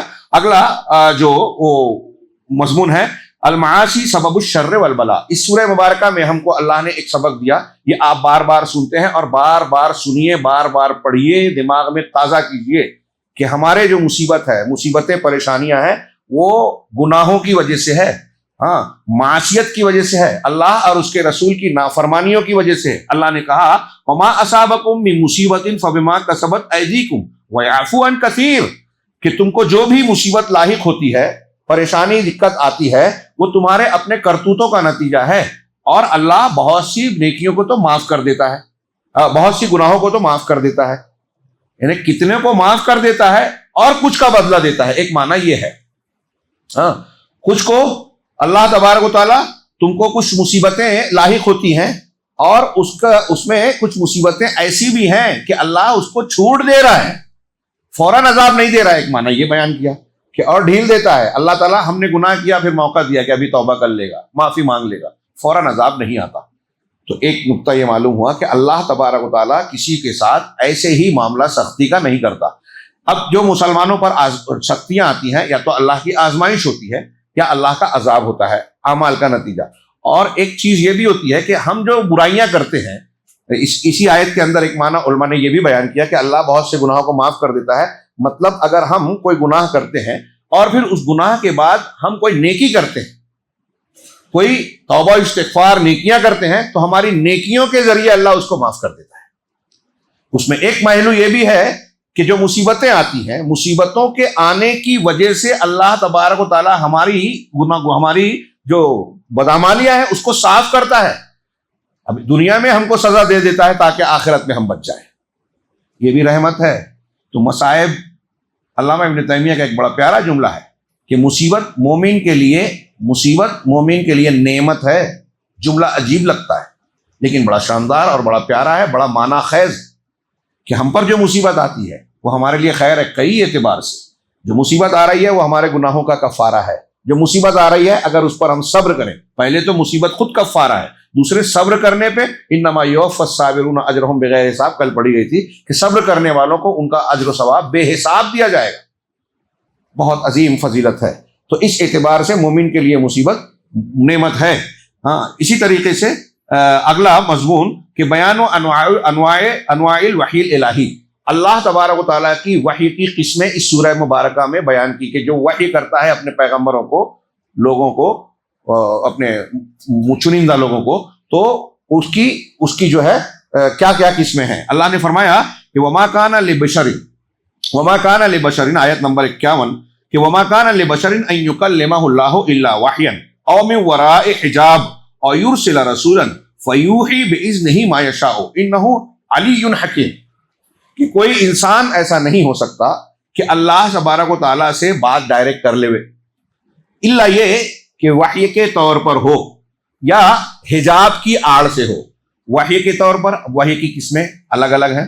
ایک تو ڈائریکٹ اللہ کے اوپر وحی، اللہ کے رسول پر وحی آتی تھی۔ آپ سے کسی نے پوچھا اور حضرت عائشہ نے بھی بیان کیا کہ آپ پر وحی کیسی آتی ہے، تو کہا کہ ایک تو یہ کہ ڈائریکٹ مجھ پر وحی کا نزول ہوتا ہے، ہاں، اور وہ میرے اوپر سب سے سخت ہوتا ہے، اس میں گھنٹی کی سی آواز معلوم ہوتی ہے۔ سمجھانے کے لیے گھنٹی کی آواز کی مثال دی آپ نے، ہاں، حقیقی وہ نہیں ہے، غیب کی چیز ہے، ہم غیب کی چیز کو قریب ہو سکتے ہیں، پورا سمجھ نہیں سکتے، ہاں۔ تو اللہ کے رسول کہ وہ سب سے سخت ہوتی ہے۔ اور حضرت عائشہ نے کہا کہ میں نے دیکھا آپ پر جب وحی نازل ہوتی تو سخت سردی کے موسم میں بھی آپ پسینے سے شرابور ہو جاتے تھے۔ تو ایک طریقہ یہ ہے، اور دوسرا یہ کہ کوئی فرشتہ آپ کو آ کے بتاتا، اللہ نے آپ کے اوپر، جیسے حضرت جبرائیل آتے تھے، وحی دیتے تھے انسانی شکل میں، اور یوم وراء حجاب یا حجاب کی آڑ سے اللہ بات کرتا ہے۔ جیسے معراج میں رسول اللہ صلی اللہ علیہ وسلم سے بات کیا، حضرت موسیٰ علیہ السلام کو طور پر بلا کر بات کیا، یہ آڑ سے کیا، دیکھا نہیں اللہ کو، ہاں۔ او من وراء حجاب او یرسل رسولا، یا رسول بھیجے، جو ابھی میں نے ذکر کیا کہ کوئی نمائندہ جیسے جبرائیل علیہ السلام آئے اور وہ وحی کر رہے ہیں، فیوحی باذنہ ما یشاء، تو اللہ کے حکم سے وہ آنے والا رسول، فرشتہ جو ہے، وہ جو چاہے وحی کرتا ہے۔ انہ علی حکیم، یقیناً اللہ بلند و بالا، بلند ہے اور حکمتوں والا ہے۔ یہ وحی کی قسمیں اس آیت مبارکہ میں آ گئی۔ مضمون 6 نمبر کہ مومنین کی صفات جو اللہ کے دین کی اقامت چاہتے ہیں، دین کی اقامت دین، اس شورہ میں ہی وہ آیت ہے، آگے آ رہی ہے، جس کو ہمارے ہاں کچھ لوگ تحریکی آیت کہتے ہیں۔ آیتوں میں بھی تحریکی، ہاں، یہ تعبیر ہی قابل اعتراض ہے۔ بہرحال وہ کہتے ہیں کہ اگر ایک آدمی یا آپ اور ہم دین قائم کرنا چاہتے ہیں، ان کو یہ سبق پکڑ کر بار بار پڑھانا چاہیے۔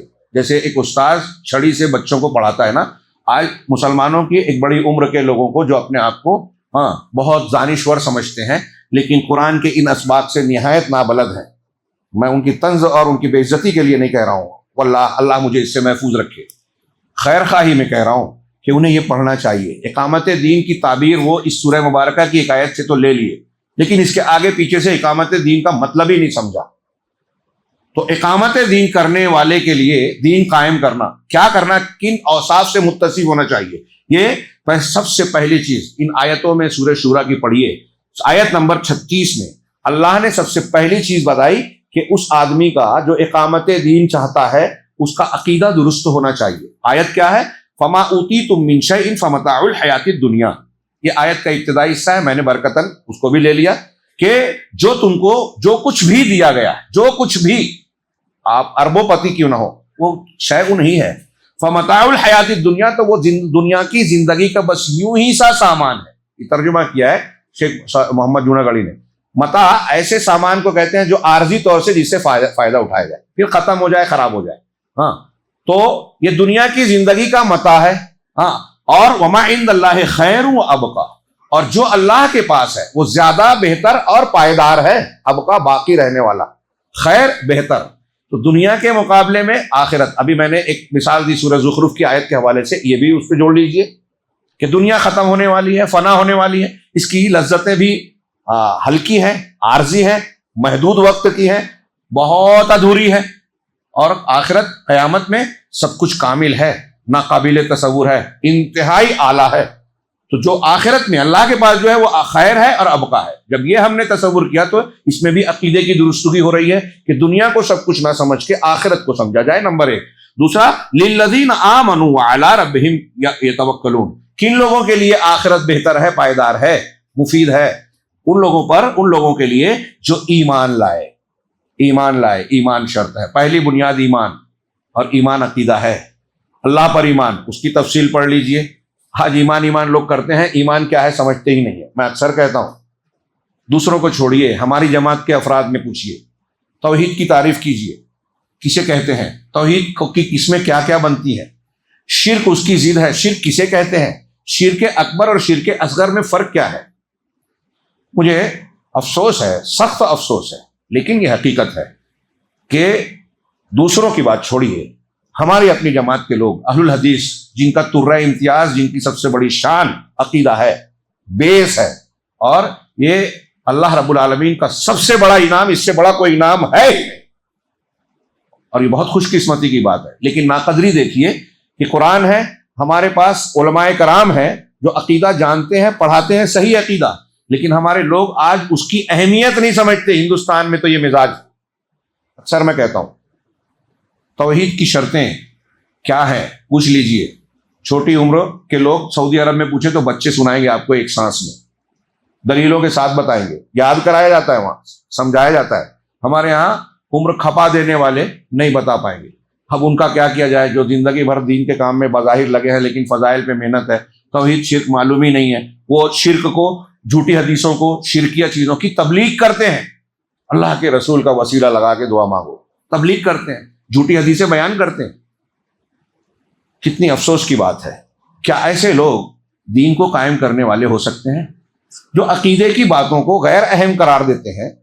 جو تمام انبیاء کی دعوت کی شروعات جس سے ہوتی تھی، ان کی دعوت کا خلاصہ نچوڑ تھا قرآن اور تمام کتابوں کی بنیادی دعوت لا الہ الا اللہ اور عقائد تھے. نبی کا اللہ کی حیثیت، اللہ تعالیٰ کا مقام اور حقوق، رسول کے حقوق، یہ بنیاد اور بیس ہے.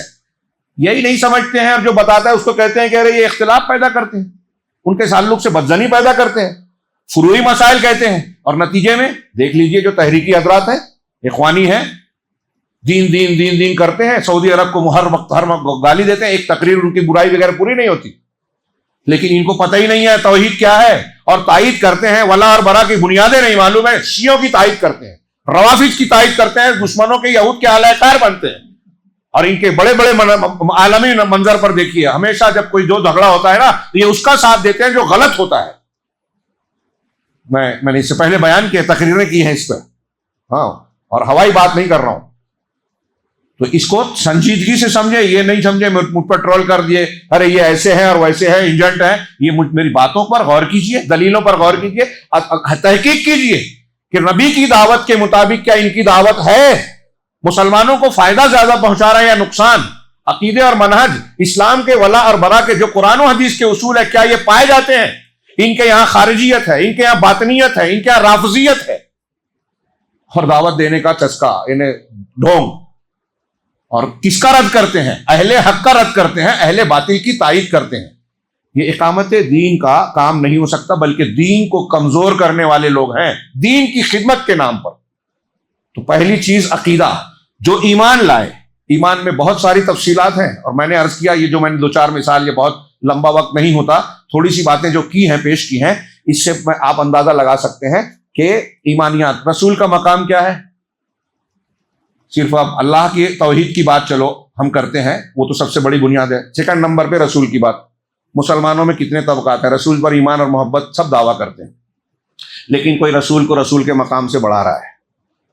نور مجسم تھے، مختار کل تھے، عالم الغیب تھے، حاضر و ناظر تھے، نعوذ باللہ من ذالک۔ قرآن و حدیث کے خلاف ہے یہ۔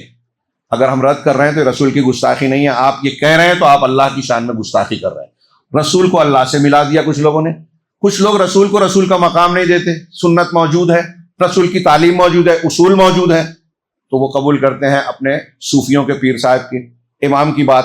نہیں، ہمارا مسلک یہ کہتا ہے، لہٰذا ہم اس حدیث کو نہیں مان سکتے، یہ رسول کے ساتھ ظلم کر رہے ہیں، رسول کے مقام پر دوسروں کو بٹھا رہے ہیں۔ بہت کھلے اور صاف لفظوں میں کہہ رہا ہوں، پورے دردمندی سے کہہ رہا ہوں، اور یہ احساس رکھتے ہوئے کہ میں ایسا عقیدہ رکھنے والے ایک آدمی کو میری بات سمجھ میں آ جائے تو شاید یہ میرے لیے لیلۃ القدر کا سب سے بڑا اللہ کی طرف سے انعام ملے گا اور اجر و ثواب کا باعث ہوگا۔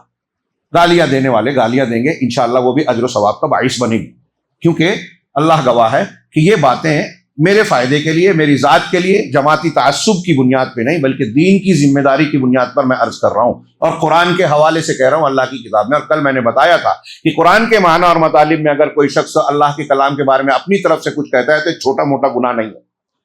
حضرت ابوبکر صدیق نے کہا کہ کون سا آسمان مجھے سایہ دے گا، کون سی زمین پناہ دے گی، اگر میں اللہ کے کلام کے سلسلے میں وہ بات کہوں جو میں نہیں جانتا۔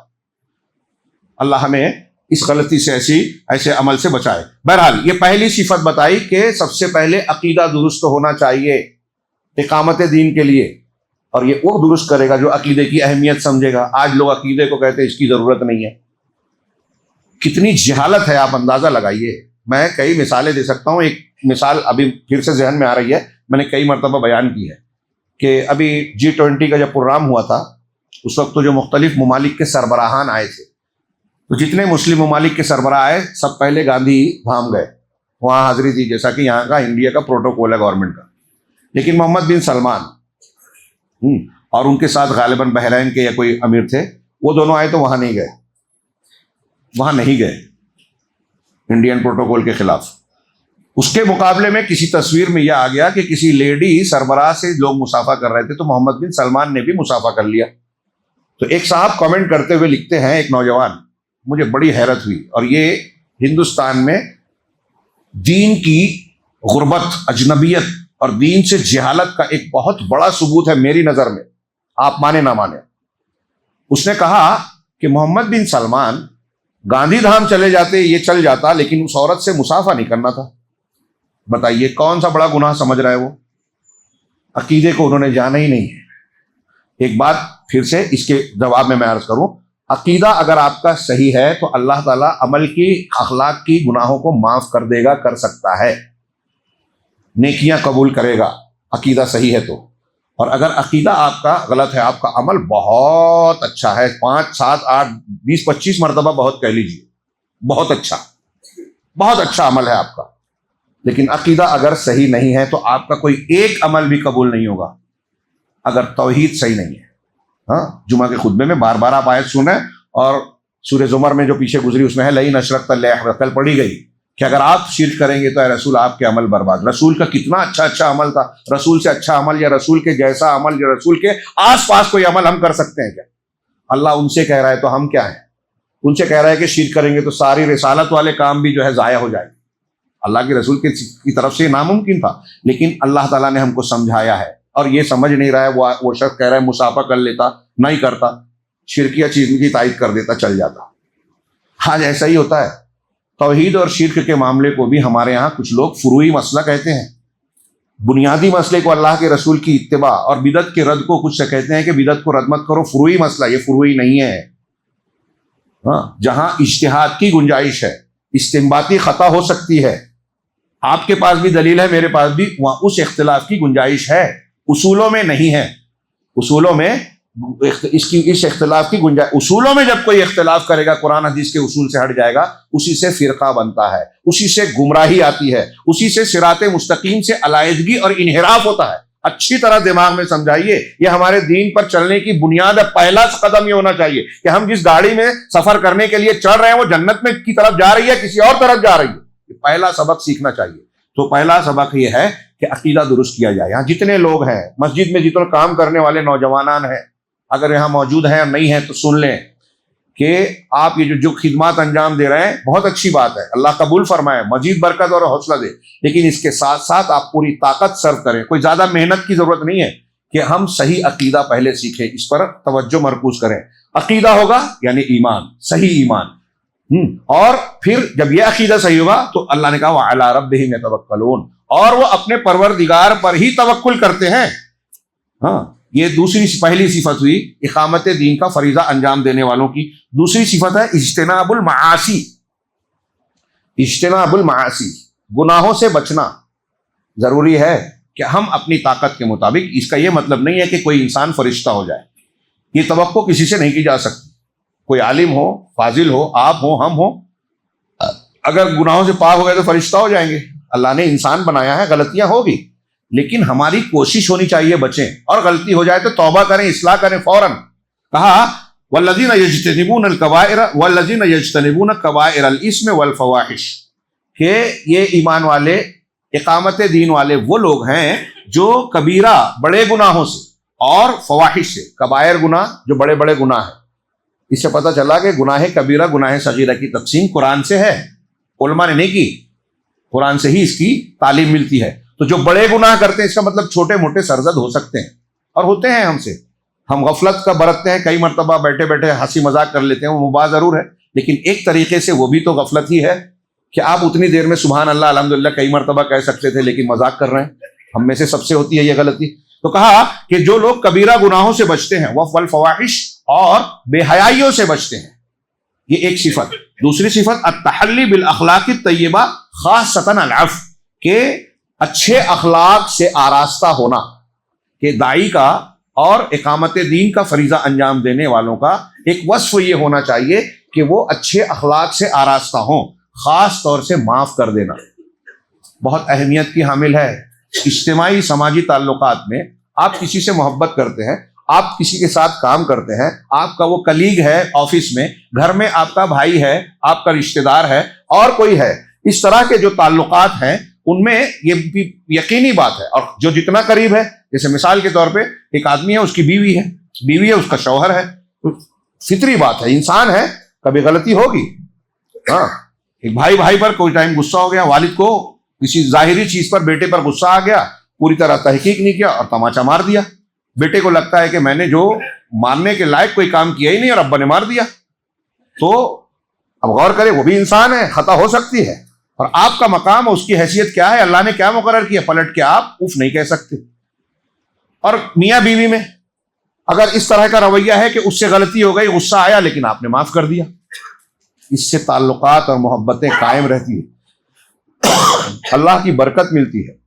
سماجی اور اجتماعی زندگی میں یہ صفت ہونا اور سماج کا اچھے ڈھنگ سے آگے بڑھنا، گھر میں امن چین سکون کا آنا، گھر کو جنت بنانا چاہتے ہیں، اگر کوئی لوگوں کا گھر جنت بنانا چاہتے ہیں، تعلقات کو اچھا بنانا چاہتے ہیں، مسجد کا ماحول اچھا بنانا چاہتے ہیں، تو ایک دوسرے کو معاف کرنا سیکھنا ہوگا. یہ اقامت دین کے لوگوں میں اہم صفت ہے. ہاں، اللہ کے نبی صلی اللہ علیہ وسلم اور صحابہ کرام میں یہ صفات بدرجہ اتم تھی. نبی صلی اللہ علیہ وسلم کی صفت حضرت عائشہ بتاتی ہیں، مسلم شریف کی روایت ہے کہ نبی صلی اللہ علیہ وسلم نے اپنی ذات کے لیے کبھی کسی سے انتقام نہیں لیا. کتنا ستایا گیا آپ کو سوچئے، کتنا ستایا گیا. آپ کے گھر پر اوج پھینکی جاتی تھی،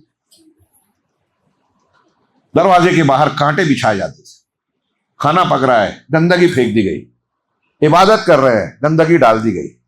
ہاں، اللہ کے رسول صلی اللہ علیہ وسلم باہر نکل کے جب اوج ڈالی گئی، کیا کہتے ہیں لوگوں سے کہ قریش کے لوگوں کو خطاب کر کے، اے آل فلاں، کیا یہی ہمسائیگی ہے؟ میں تمہارا ہمسایہ ہوں، پڑوسی ہوں، رشتہ داری ہے.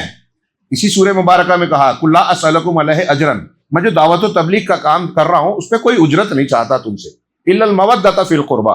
ہاں، قرابت داری کی مودت اور محبت کا تو حقدار ہونا ٹھیک ہے، میری بات نہیں مانتے، ایمان نہیں لاتے، مگر کم سے کم مخالفت تو نہ کرو، قرابت داری کی محبت کا تو پاس کرو، وہ تو خیال رکھو. میں تم سے یہ تو طلب کر سکتا ہوں، یہ اجرت نہیں تھی. یہاں محبت اہل بیت کے معنی کو جو لوگ گھساتے ہیں وہ معنی بنتا نہیں ہے. یہ جو میں معنی بتا رہا ہوں، اہل علم حافظ صلاح الدین نے لکھا کہ یہ مکی آیت ہے. حضرت علی اور حضرت فاطمہ کی شادی نہیں ہوئی تھی، حسن حسین تھے ہی نہیں. یہاں مکہ والوں سے آپ کہہ رہے ہیں کہ میں تمہارا رشتہ دار ہوں، کم سے کم اس رشتہ داری کا تو خیال کرو، میں کوئی اجرت نہیں مانگ رہا ہوں. اور اللہ کے رسول جو کہہ رہے ہیں تو کیا یہ قرابت داری کا حوالہ دینا کیا اجرت کے معنی میں ہے؟ کیا انہیں تبلیغ کا مشرکین سے اجرت مانگ رہے ہیں کہ میرے خاندان کا خیال رکھنا، اہل بیت کا خیال رکھنا؟ نہیں، اہل بیت کا حق ہے، ان کی تعظیم ہے، ان کے حقوق ہیں اپنی جگہ. بلکہ اللہ کے رسول صلی اللہ علیہ وسلم کی یہ بھی حدیث ہے. آج کل ایک صاحب کہہ رہے تھے کہ بھائی اہل حدیث لوگ یہ حدیث بتاتے نہیں، چھپاتے ہیں. صحیح مسلم میں درج ہے کہ میں تمہارے درمیان ثقلین دو چیزیں چھوڑے جا رہا ہوں، ایک اللہ کی کتاب اور ایک عطرت میرے اہل بیت. تو اس کا کیا مطلب ہے؟ دوسری حدیث میں ہے کہ اللہ کی کتاب اور رسول میری سنت. تو ان دونوں میں ٹکراؤ ہے کیا؟ یا جس طرح سنت کی اتباع یہاں یہ مطلب ہے کہ اہل بیت کی اسی طریقے سے ہم کو اتباع کرنی ہے؟ اور پھر اہل بیت کی اتباع کے معنی میں شیعہ اور روافض جو جھوٹی سچی ساری روایتیں بیان کرتے ہیں اسے مان لیا جائے، ان کو معصوم مانا جائے، عالم الغیب مانا جائے جیسا کہ رافضی مانتے ہیں؟ قطعی نہیں. اسی حدیث میں، مسلم کی ہی حدیث میں کئی روایتیں نقل کی ہیں، وضاحت ہو جاتی ہے کہ میرے اہل بیت کو میں چھوڑے جا رہا ہوں تو میں اذکرکم اللہ فی اہل بیتی، اذکرکم اللہ فی اہل بیتی 3 مرتبہ فرمایا آپ نے کہ میں تم کو اپنے اہل بیت کے سلسلے میں نصیحت کر رہا ہوں، تذکیر کر رہا ہوں. یاد رکھنا، اس خیال کرنا، ان کے ساتھ کوئی زیادتی، ظلم اور بدسلوکی نہیں کرنا، اس کا بھی حق، اس حق کا بھی خیال رکھنا. یہ مطلب ہے اس جملے سے معنی واضح ہو جاتا ہے. اچھا، یہاں اللہ کے نبی صلی اللہ علیہ وسلم کتنا معاف کرنے والے. حضرت عائشہ کہتی ہیں، بات واپس آ رہا ہوں، کہ آپ نے کبھی اپنی ذات کے لیے انتقام نہیں لیا. ہاں، اللہ کی دین کی حرمت اگر پامال کی جاتی تو آپ غصہ ہوتے تھے، انتقام لیتے تھے.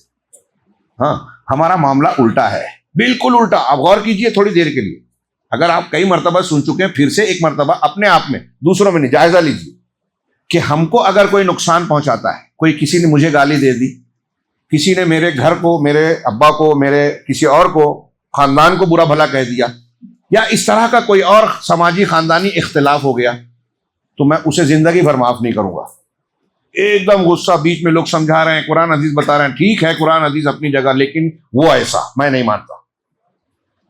ہاں، بہانے مل جاتے ہیں، نہ ماننے کے بہانے ہیں سینکڑوں ہمارے پاس.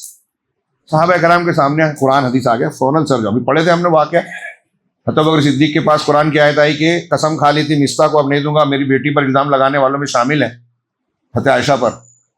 تو اللہ نے کہا کیا تم یہ پسند نہیں کرتے کہ اللہ تمہیں معاف کر دے؟ تو تم لوگوں کو معاف کرو درگزر کر. حضرت ابوبکر کہا اللہ میں چاہتا ہوں کہ تم مجھے معاف کرے، میں مستہ کو معاف کرتا ہوں اور جب تک زندہ رہوں گا ان کو وظیفہ دوں گا. آج کوئی ایسا ایک قرآن کی آیت آپ سنائیے کہ تم اس سے ناراض ہو، رشتہ دار ہے، اس کو زکوٰۃ تک نہیں دیتے، اس کا گھر ٹپکتا ہے، بھوک سے مرتا ہے، تڑپتا ہے، اس کا بچہ تعلیم حاصل نہیں کر پا رہا، اور تم جاتے ہو عمرہ کرنے ہر سال، تم زکوٰۃ دوسروں میں بانٹتے ہو.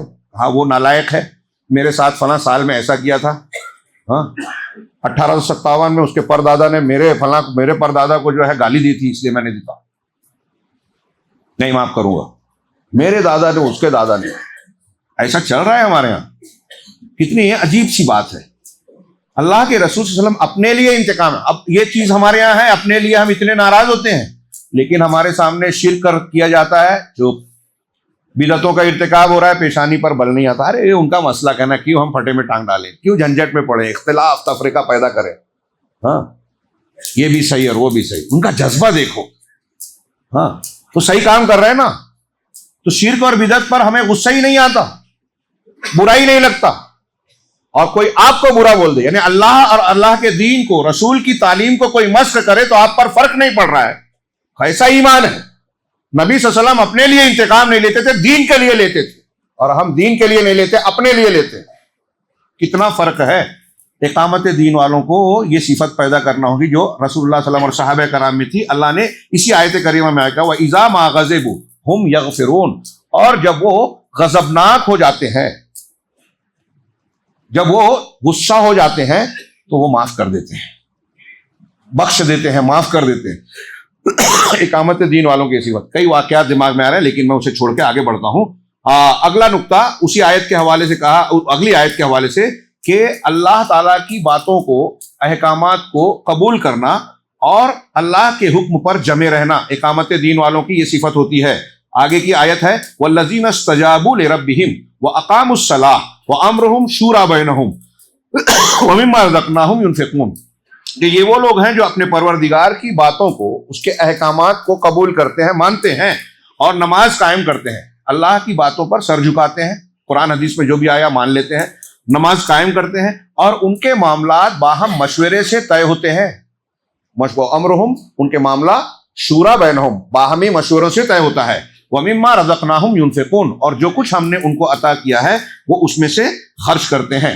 اسی جو آیت کا میں نے پورا ترجمہ کر دیا تو انہوں نے الگ سے ایک نقطہ بتایا کہ نماز کی حفاظت اور اس کے قائم رکھنے پر توجہ دینا، صرف رمضان میں نہیں، پورے سال نمازوں کو قائم رکھنا، پابندی کرنا، یہ اللہ کا حق ہے۔ جو نماز قائم کرتے ہیں مطلب اللہ کا، اللہ کے حقوق میں، عبادات میں سب سے بڑی چیز نماز ہے، اس کا خیال رکھ رہے ہیں تو دوسری چیزوں کا بھی امید ہے خیال رکھیں گے۔ اور زکوٰۃ ادا کرتے ہیں، مال خرچ کرتے ہیں، یہ لوگوں کا حق ہے۔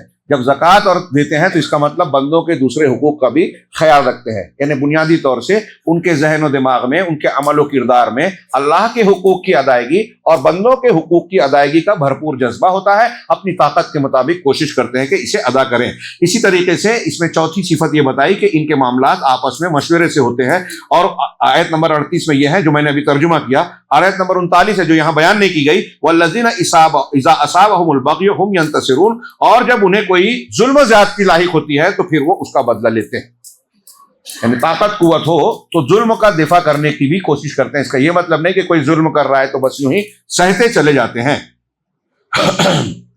اللہ تبارک و تعالیٰ نے اس میں اور بھی احکامات دیے، میں نے بلکہ قرآن کھول کر رکھا تھا کہ اس کی بعض آیتوں پر تفصیلی گفتگو ہو۔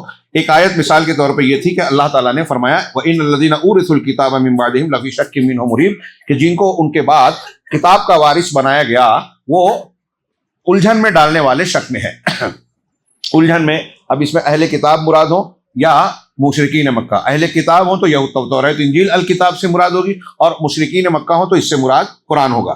آگے جو جملہ ہے میں اس کو منہج کے طور پر پیش کر رہا ہوں کہ رسول اللہ صلی اللہ علیہ وسلم کو اللہ تعالیٰ یہ حکم دے رہا ہے تو آپ اور ہم کہاں کھڑے ہیں، غور کیجئے۔ جو اس مسلک اور اس مسلک کے چکر میں، اس امام اور اس پیر کے چکر میں پھنسے رہتے ہیں، اللہ نبی سے کہہ رہا ہے فَلِذَلِكَ فَادْعُوا، یہ جو کتاب دی گئی ہے نا اسی کی طرف دعوت دیجیے۔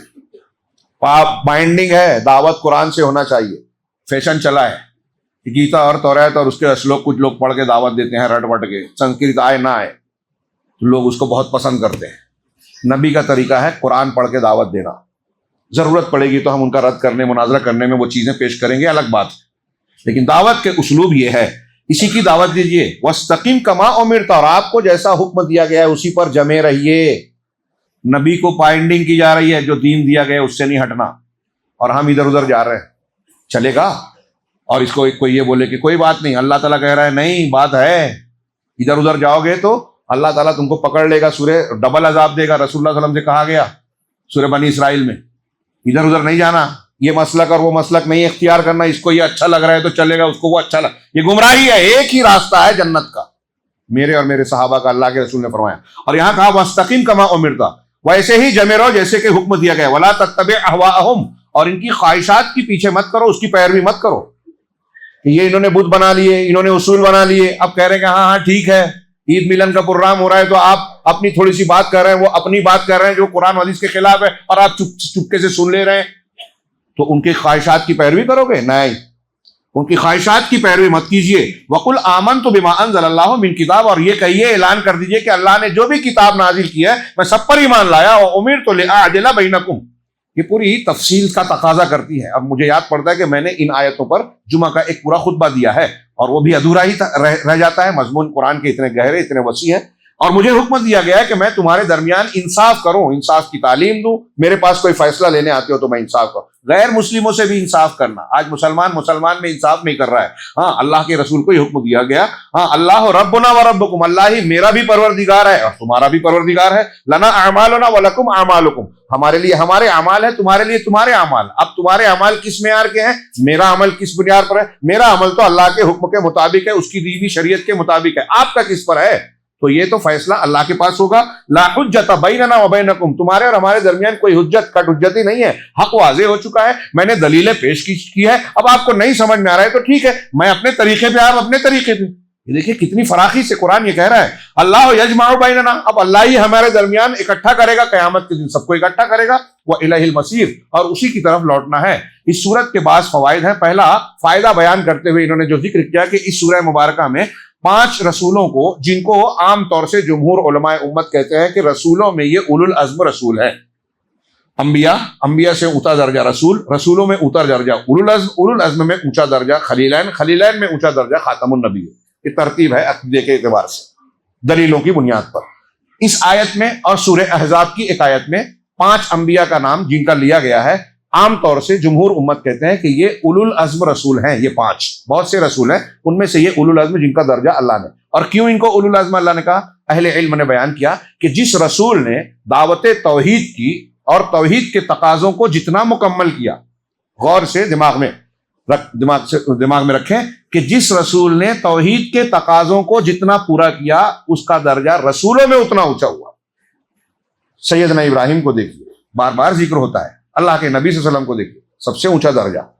تو اللہ تعالیٰ نے اس ایک آیت میں 5 کو ذکر کیا ہے، آیت نمبر 13 میں. اب آیت سنیے، اور میں نے جو کہا تھا کہ ایک بحث کرنا چاہتا ہوں، گفتگو، وہ اس آیت کے تناظر میں اللہ نے فرمایا شرع لکم من الدین ما وصى به نوح والذی اوحینا الیک، کہ اللہ نے تمہارے لیے وہ دین مشروع کیا، مقرر کیا. شرع مشروع کیا، قاعدہ بنایا، قانون بنایا.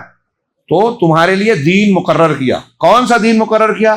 ما وصى به نوح، جس کی وصیت تاکیدی حکم، جس کی وصیت نوح کو کی تھی. زمین پر پہلے رسول کہا گیا ان کو. ان سے پہلے بھی حضرت آدم، حضرت ادریس، حضرت شیس نبی تھے، لیکن ان کے سامنے کوئی ایسی قوم نہیں آئی تھی جو کافر ہو، شرک کرتی ہو. پہلی قوم جو دنیا میں شرک کرنے والی قوم نوح تھی، اور ان کا مقابلہ کرنے والے حضرت نوح علیہ السلام تھے. اس لیے یہ لوگ کہتے ہیں کہ جن کے مخالف وہ پیغمبر، وہ رسول کہلاتا ہے. تو جو وصیت کی تھی نوح علیہ السلام کو، اور اس کی وہی ہم نے آپ کی طرف بھی کی، یعنی رسول اللہ صلی اللہ علیہ وسلم کی طرف. اور وما وصینا بہ ابراہیم و موسیٰ و عیسیٰ، اور جس کی وصیت ہم نے ابراہیم کی طرف کی، موسیٰ کی طرف کی، عیسیٰ کی طرف. یہ نوح علیہ السلام، نبی کریم صلی اللہ علیہ وسلم کا ذکر اس کے بعد ہے. جو آپ کی طرف ہم نے وحی کی، آپ کا نام نہیں لیا، پیچھے سورہ احزاب کے ضمن میں گزرا. آپ کی طرف ضمیر خطاب ہے. وما وصینا کیا ہے؟ والذی اوحینا الیک، اور جو ہم نے آپ کی طرف وحی کی، نام نہیں لیا. ابراہیم، موسیٰ، عیسیٰ، یہ 5 اولو العزم رسول ہیں. اللہ تعالیٰ نے کہا کہ اسی چیز جو ان کو دیا وہ آپ کو بھی دیا. تو پہلی بات یہ کہ دین کی بنیاد سب انبیاء کی ایک ہی ہے. حدیث میں ہے کہ ہم سب انبیاء اللہ کی بھائی ہیں، مائیں الگ الگ ہیں. یعنی دین کی بنیاد سب کی ایک ہے، عقیدہ سب کا ایک ہے. احکام و شرائع میں فرق ہے حالات اور تقاضوں کے مطابق. اس سے پہلے بھی یہ بات آ چکی ہے، تفصیل کی میں سمجھتا ہوں ضرورت نہیں ہے. تو منہاج اور شرع، قرآن نے کہا لکل منکم شرعۃ و منہاجا، تم میں سے ہر ایک کے لیے قانون اور احکام میں کچھ فرق ہے، لیکن دین کا بیس، بنیاد، عقائد سب کے ایک ہے. اب وہی دین ہم نے نافذ کیا. کیا ان کو وصیت کی، مقرر کیا؟ آگے والا جملہ ان اقیم الدین، کہ تم الدین کو قائم کرو، ولا تتفرقوا فیہ، اور اس میں پھوٹ نہ ڈالو. کاش وقت ہوتا. یہ آیت سمجھنے کی ہے، اور میں نے اس پر کئی مرتبہ لمبی تقریریں کی ہیں، سمجھانے کے لیے، کیونکہ اس کے بنیاد کو بیان کر کے کچھ لوگ اپنے فکر اور غلط فکر، منحرف فکر کی پوری عمارت کھڑی کرتے ہیں. دین کی اقامت، دین کا قائم کرنا، پہلے اصطلاح بنائی گئی کہ حکومت الہیہ کا قیام، بعد میں اقامت دین، جو قرآن کی اصطلاح ہے. اقامت دین کا مطلب کیا؟ اقامت دین کا سیدھا سادہ اور شارٹ میں مفہوم اچھی طرح دماغ میں، یہاں جتنے لوگ ہیں یا جو سن رہے ہیں سن لیں، سمجھ لیں میں کہ اقامت دین کیا ہے؟ توحید ہے. اللہ اور اس کے رسول صلی اللہ علیہ وسلم کی دی ہوئی تعلیمات، احکامات ہیں، سارے شرائع اس میں شامل ہیں، عبادات ہیں، حلال حرام ہے. تو توحید، اللہ اور اس کے رسول کی اطاعت کرنا، یہ بنیادی اور بیسک چیز پر سنت کا قیام، بدعت کا رد، شرک کا رد، یہ دین ہے. تو سب سے پہلے اس کو ہم قبول کریں گے، تب تو دوسروں کو بتائیں گے. اقامت دین، اگر پھر سے یہ دماغ میں رکھیے، اگر کوئی شخص توحید کو سیکھا نہیں ہے، توحید سمجھتا نہیں ہے، اسے معلوم نہیں ہے شرک کسے بولتے ہیں، اسے علم نہیں ہے کہ بدعت کیا ہے یا بدعت و سنت کیا ہے، ان کا درجہ مقام کیا ہے، تو وہ دین کو سمجھا ہی نہیں ہے، وہ اپنے آپ پر دین قائم کرنے کے لائق نہیں ہے تو دوسروں پر کیا قائم کرے گا؟ ہاں، بہت اچھی طرح دماغ میں بٹھائیے۔ انبیاء کرام نے جو دین قائم کیا تو کیا قائم کیا؟ توحید، ان کی پہلی تعلیم۔ جب تک توحید کا سبق کسی نے سیکھا نہیں، ان کو نماز نہیں بتائی، روزہ نہیں بتایا، حج زکوٰۃ نہیں بتائی۔ توحید سیکھ لیں۔ حضرت معاذ بن جبل سے اللہ کے رسول صلی اللہ علیہ وسلم نے کہا تھا جانا اہل کتاب ہیں تو سب سے پہلے انہیں بتانا اللہ کے سوا کوئی عبادت کے لائق نہیں ہے اور میں اللہ کا رسول ہوں۔ ہاں، اہل کتاب تھے پھر بھی شرک تھا ان کے یہاں، تو لا الہ الا اللہ بتانے کی ضرورت ہے۔ اب ہمارے یہاں جو اہل قرآن ہیں، قرآن ماننے والے ہیں، پھر بھی شرک کر رہے ہیں، تو پہلے کیا بتانا ہوگا؟ ہمارے یہاں کچھ لوگ یہ کہتے ہیں کہ بھائی ان کو بولنا تو دعوت ہے ہی نہیں، بھائی نام رکھ لیا دیوبندی، نام رکھ لیا بریلوی، نام رکھ لیا صوفی، نام رکھ لیا فلاں، اب ان کے احترام میں خاموش رہیں۔ نام سے کیا ہوتا ہے؟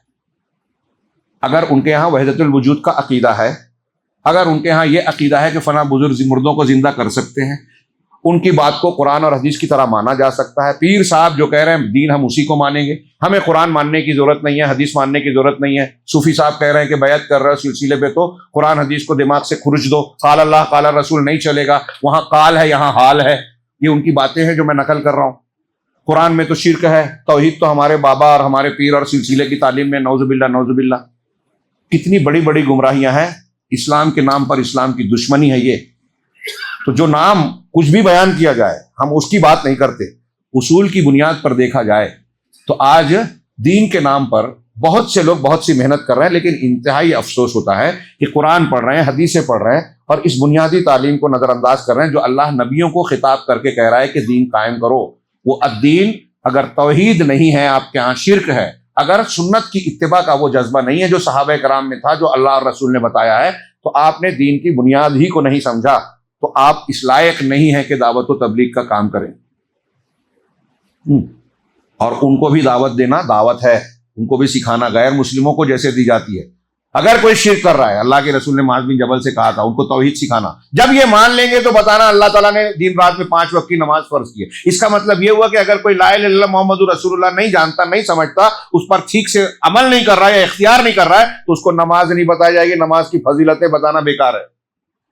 فضائل فضائل فضائل نہیں بتائیں گے، پہلے یہ مسئلہ بتائیں گے کہ آپ توحید سیدھی کرو۔ قبر میں جاؤ گے تو نماز سے پہلے یہ پوچھا جائے گا تیرا رب کون، تیرا دین کیا، محمد صلی اللہ علیہ وسلم کے بارے میں کیا کہتے ہو۔ یہ عقیدے کے 3 سوال ہیں، ہر ایک سے پوچھا جائے گا، اہم عقیدہ ہے، پہلے یہ سیکھو، پھر آگے وہ نمبر آئے گا۔ میں اس کی اہمیت کم نہیں کر رہا ہوں، نماز کی بہت ضروری، اس کے اگر نماز کا کوئی انکار کر دے کافر، راس العبادات بنیاد ہے۔ ہاں، بعض لوگ کہتے ہیں شرک کے بعد قتل کو، بعض لوگ کہتے ہیں شرک کے بعد نماز کا چھوڑنا سب سے بڑا گناہ ہے، کرنے میں قتل ہے، نہ کرنے میں نماز کا چھوڑنا ہے، دونوں صحیح ہے۔ اللہ نے کہیں شرک کے بارے میں، اللہ اور رسول نے شرک کے بعد قتل کا ذکر ہے، کہیں نماز کے ترک کا۔ خیر، تو یہ دین کو قائم کرو، یعنی توحید کو، اتباع سنت کو، احکام شریعت۔ دین کیا ہے؟ حدیث جبرائیل میں اللہ کے رسول صلی اللہ علیہ وسلم سے حضرت جبرائیل نے آ کے سوال کیا صحابہ کے بیچ میں، بخاری مسلم کی مشہور حدیث ہے کہ اسلام کیا ہے، آپ نے 5 ارکان بتائے، ایمان کیا ہے، آپ نے ایمان کی 6 بنیادوں کو بتایا، احسان کیا ہے، آپ نے یہ بتایا کہ تم اللہ کی عبادت ایسے کرو جیسے تم اس کو دیکھ رہے ہو، یا کم سے کم یہ کہ وہ تمہیں دیکھ رہا ہے۔ پھر پوچھا قیامت کب ہوگی؟ حضرت اللہ کے رسول نے حضرت جبرائیل کو جواب دیا کہ میں نہیں پوچھنے والے سے زیادہ کیا ہے، پوچھا گیا جو آدمی ہے، یعنی میں پوچھنے والے سے زیادہ علم نہیں رکھتا، نہیں مجھے بھی نہیں معلوم جیسے آپ کو نہیں معلوم، یہ مطلب۔ اور پھر قیامت کی نشانیاں پوچھی، آپ نے کچھ نشانیاں بتائی۔ بعد میں اللہ کے رسول صلی اللہ علیہ وسلم نے حضرت عمر بن خطاب کو ملاقات کر کے کہی کہ یہ معلوم ہے کہ جو آدمی آئے تھے کون تھے؟ کہا اللہ اور رسول بہتر جانتے ہیں۔ کہا یہ جبرائیل علیہ السلام تھے، اتاکم لیعلمکم دینکم، یہ تم کو تمہارا دین سکھانے آئے تھے۔ تو دین ہے اسلام کے 5 ارکان اور اس کے آداب احکام، طہارت آ گئی، اس میں نماز کی شرائط آ گئی، گھر مسجد جماعت سے پڑھنا ہے تو مسجد کے احکامات آ گئے۔ ہاں، اسی طریقے سے آپ کو پاک رہنا ہے، غسل کے احکامات، عورتوں کو حیض نفاس سے پاک رہنا ہے، نماز کے ساتھ یہ سب جڑ گئے، روزے کے ساتھ روزے کے سارے احکامات جڑ گئے، حج کے ساتھ حج کے سارے احکامات جڑ گئے، زکوٰۃ کے ساتھ مال کے احکامات بھی جڑ گئے، حلال حرام بھی جڑ گیا۔ ان 5 چیزوں میں، ان سوالات میں پورا دین سمٹا ہوا ہے۔ اس دین کو قائم کرنا ہے، اس کو قائم کرنے سے پہلے اس کو سیکھنا ہے، اس کی بنیاد عقیدہ ہے، ارکان اسلام ہے۔ جس کو لوگوں نے یہ کہہ دیا اقامت دین اور حکومت الہیہ کی بنیاد پر مودی صاحب نے یہاں تک کہہ دیا کہ اصل کام تو اقامت ہے، اصل کام تو حکومت ہے، یہ اس کی ٹریننگ ہے، اس کا ذریعہ ہے۔ اسی لیے کئی انبیاء کے بارے میں انہوں نے لکھ دیا کہ انبیاء کرام اپنے مشن میں کامیاب نہیں ہو پائے، کچھ لوگ کامیابی کے قریب چلے گئے، پوری طرح سے کامیاب نہیں ہوئے۔ حضرت ابراہیم نے راہ ہموار کی، انا للہ و انا الیہ، مولانا مودودی کے کچھ الفاظ کو میں اپنے زبان میں بول رہا ہوں، عبارتیں اور حوالے مل جائیں گے۔ کیوں؟ انہوں نے ترتیب ہی بدل دی، ترجیح ہی بدل دی، دین کی جو بنیاد ہے اس کو ذریعہ بنا دیا، اور جو ذرائع ہیں، اور وہ بھی حکومت جو ہے ایک دم قوی ذریعہ نہیں ہے، ذریعے کو انہوں نے اصل مقصود بتا دیا، ترتیب پلٹ دی تو ساری دین کی تشریح بدل گئی۔ اور پھر کیا کیا ہوا؟ جن لوگوں نے کارنامے انجام دیے ان کے نزدیک ناکام ہو گئے، اور انبیاء کرام جب ناکامی کا شکار ہیں، ان کی یہ باتیں صحیح نہیں ہیں، بالکل غلط ہے، بالکل عقیدے کے خلاف ہے، اور وہ اس وجہ سے ہے، ان کی خطا جو اللہ معاف کرے، ان کی خطا کی بنیاد یہ ہے کہ انہوں نے اقامت دین کا مطلب صحیح نہیں سمجھا۔ اگر آیت کے آگے پیچھے غور کر لیتے تو سمجھ میں آ جاتا۔ تو دین کو قائم کرنا ہے، اور مفسرین کو دیکھ لیجیے دین کا قیام کا مطلب کیا ہے۔ حضرت ابراہیم، اسماعیل، نوح علیہ السلام کس دین کو قائم کر رہے تھے؟ کس نے ان میں سے کسی نے بھی حکومت کے قائم کرنے کا نعرہ لگایا کیا کہ ہم کو حکومت بنانی ہے، کرسی لینی ہے، وہ مل جائے گی تو ہم یہ نافذ کر دیں گے؟ کسی نے ایسا کیا؟ نہیں، سب نے توحید کی دعوت دی، جس کو آپ پوروئی مسئلہ کہتے ہیں کہ ان جھگڑوں میں مت پڑو۔ سارے انبیاء جس کو پیش کر رہے ہیں آپ اس کو رد کر رہے ہیں، تو سب نے توحید کی دعوت دی، سب نے شرک کا رد کیا، اور کہا وَلَا تَتَفَرَّقُوا فِيهِ، اور اس کے اندر پھوٹ نہ ڈالو۔ اب آپ اگر توحید کو چھوڑ کر شرک کرتے ہو تو دین میں پھوٹ ڈال رہے ہو، آپ سنت کو چھوڑ کر بدعت کو اختیار کر رہے ہو، اور اللہ کے رسول صلی اللہ علیہ وسلم کو مرکز ہدایت اور متبع ماننے کی بجائے فلاں اور فلاں کی مان رہے ہو، تو آپ دین میں پھوٹ ڈال رہے ہو۔ اللہ کہہ رہے ہیں پھوٹ نہ ڈالو۔ اس کا یہ مطلب نہیں ہے کہ توحید کی دعوت دینا اور شرک کا رد کرنا، سنت کی دعوت دینا اور بدعت کا رد کرنا پھوٹ ڈالنا ہے، جیسا کہ اہل حدیثوں پہ لوگ الزام لگاتے ہیں۔ اگر یہ پھوٹ ڈالنا ہے تو انبیاء نے پھوٹ ڈالی، یہ کہنا پڑے گا۔ کیوں؟ اس لیے کہ انبیاء نے شرک کا رد کیا، یہ نہیں دیکھا کہ میرے والد صاحب شرک کر رہے ہیں، آزر کر رہے ہیں، تو ابراہیم علیہ السلام نے ان کو کچھ نہیں کہا، ان کو دعوت دی، قرآن نے نقل کیا، تو شرک کا رد تو کریں گے، بدعت کا رد تو کریں گے، اور کرنا پڑے گا۔ اور آپ کے اندر اگر حوصلہ نہیں ہے تو گھر بیٹھیے، آپ دعوت دینے والا کام نہیں کر سکتے، اقامت دین کی جرأت، کلیجہ اور صلاحیت آپ میں نہیں ہے۔ یہ میں طنزاً نہیں کہہ رہا ہوں، سمجھانے کے لیے کہہ رہا ہوں کہ دین کی قیام کے معنی میں یہ چیزیں شامل ہے۔ جب آپ اس میدان میں قدم رکھ رہے ہیں تو آپ کو یہ سمجھ لینا چاہیے اور یہ جاننا چاہیے کہ بدعتی، جب ہم بدعت کا رد کریں گے تو بدعتی ہم سے ناراض ہوں گے، مشرکین ناراض ہوں گے۔ اللہ کے رسول صلی اللہ علیہ وسلم سے پورا مکہ کیوں ناراض تھا؟ ان کے شرک کا رد کیا، باپ دادا کے دین کا رد کیا، توحید پیش کی۔ تو چنانچہ دین کو قائم کرو اور اس میں پھوٹ نہ ڈالو۔ پھوٹ ڈالنا شرک اور بدعت کے ذریعے پھوٹ ڈلتی ہے، غلط اصولوں کے ذریعے سے۔ ہاں، اللہ تعالیٰ نے آگے فرمایا اسی آیت میں کہہ رہا ہوں ان لوگوں کو جو اقامت کی بات کرتے ہیں غور کریں۔ اللہ نے کہا کہ کبر علی المشرکین ما تدعوہم الیہ، مشرکین پر یہ بات بہت بڑی ہے، بھاری ہے، وہ چیز، وہ دعوت جس کی طرف آپ ان کو بلا رہے ہیں۔ یعنی آپ کس کی طرف بلا رہے تھے؟ رسول اللہ صلی اللہ علیہ وسلم، توحید کی طرف، شرک کا رد کر رہے تھے۔ اللہ کہہ رہا ہے کہ یہ ان پر بھاری ہے، تو ایسے توحید کی جو بھی دعوت دے گا مشرکین پہ وہ تو بھاری پڑے گی۔ ہاں، اللہ نے کہا اللہ یجتبی الیہ من یشاء ویہدی الیہ من ینیب، اللہ جس کو چاہتا ہے اپنی طرف منتخب کرتا ہے، ہاں، چن لیتا ہے، اور جس کو اور انابت کرنے والوں کو ہدایت دیتا ہے۔ اللہ کی طرف ہم پلٹیں، اللہ راہ دکھائے گا۔ ہاں، اس میں نمبر 2 میں فوائد میں ذکر کیا، اللہ تبارک و تعالیٰ دنیا میں مومنین کی ایسی ہی حفاظت اور نگرانی کرتا ہے جیسے ہم میں سے کوئی شخص اپنے بیمار آدمی کو، اپنے گھر میں کوئی بیمار ہو جائے تو کھانے پینے کا لحاظ کرتے ہوئے اس کو دیکھتا ہے اور اس پر رحمت و شفقت برتتا ہے، اس کے ساتھ نرمی برتتا ہے۔ ایک آدمی عام حالات میں ہم اس کے ساتھ وہ سلوک نہیں کرتے، لیکن بیمار پڑ کے بستر پہ ہے تو ہم اس کے ساتھ نرمی برتتے ہیں، دیکھ بھال کرتے ہیں۔ ایسے ہی اللہ اپنے بندوں کے ساتھ کرتا ہے۔ آیت سے استدلال کیا جو ہے وَلَوْ بَسَطَ اللَّهُ الرِّزْقَ لِعِبَادِهِ لَبَغَوْا فِي الْأَرْضِ، اگر اللہ تبارک و تعالیٰ اپنے رزق میں اپنے بندوں کے لیے جو روزی عطا فرمائی ہے اس کو اگر کشادہ کر دے، فراخ کر دے، خوب دولت، شہرت اور ساری دنیا کی نعمت ہر کسی کو دے دے تو نتیجہ کیا نکلے گا؟ لوگ سوچتے ہیں مجھے یہ مل جائے، میرا یہ بن جائے، اس سے فائدہ نہیں ہوگا۔ اللہ کہہ رہا ہے لَبَغَوْا فِي الْأَرْضِ، تو یہ زمین میں سرکشی کریں گے، ظلم زیادتی کریں گے، ہٹ دھرمی اللہ کو بھول جائیں گے۔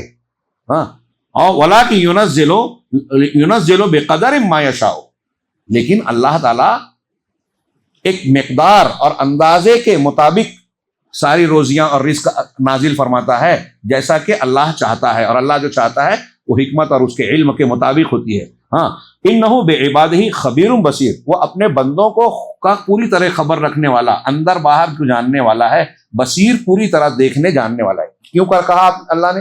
کہ اللہ جانتا ہے کہ اسی طرح ایک خاص مقدار کے تحت ہر ایک کو روزی دینا اس کی صلاحیت، ضرورت اور حالات کے اعتبار سے اس پر کشادگی یا تنگی کرنا یہ حکمت کا تقاضا ہے۔ جو بندے کو وہ جانتا ہے تو جاننے کی مناسبت سے ہم کو امیر رکھا، غریب رکھا، یہ رکھا، وہ رکھا۔ تو یہ اللہ تعالیٰ کا کرم ہے کہ جس انسان کی جیسی صلاحیت ہے، جس انسان کے لیے دوسرے پہلے جگہ جس انسان کے لیے جو مفید ہے، رب کریم نے اس کو ویسے ہی چیزوں کو دیا اور اس کا خیال رکھا دنیا میں۔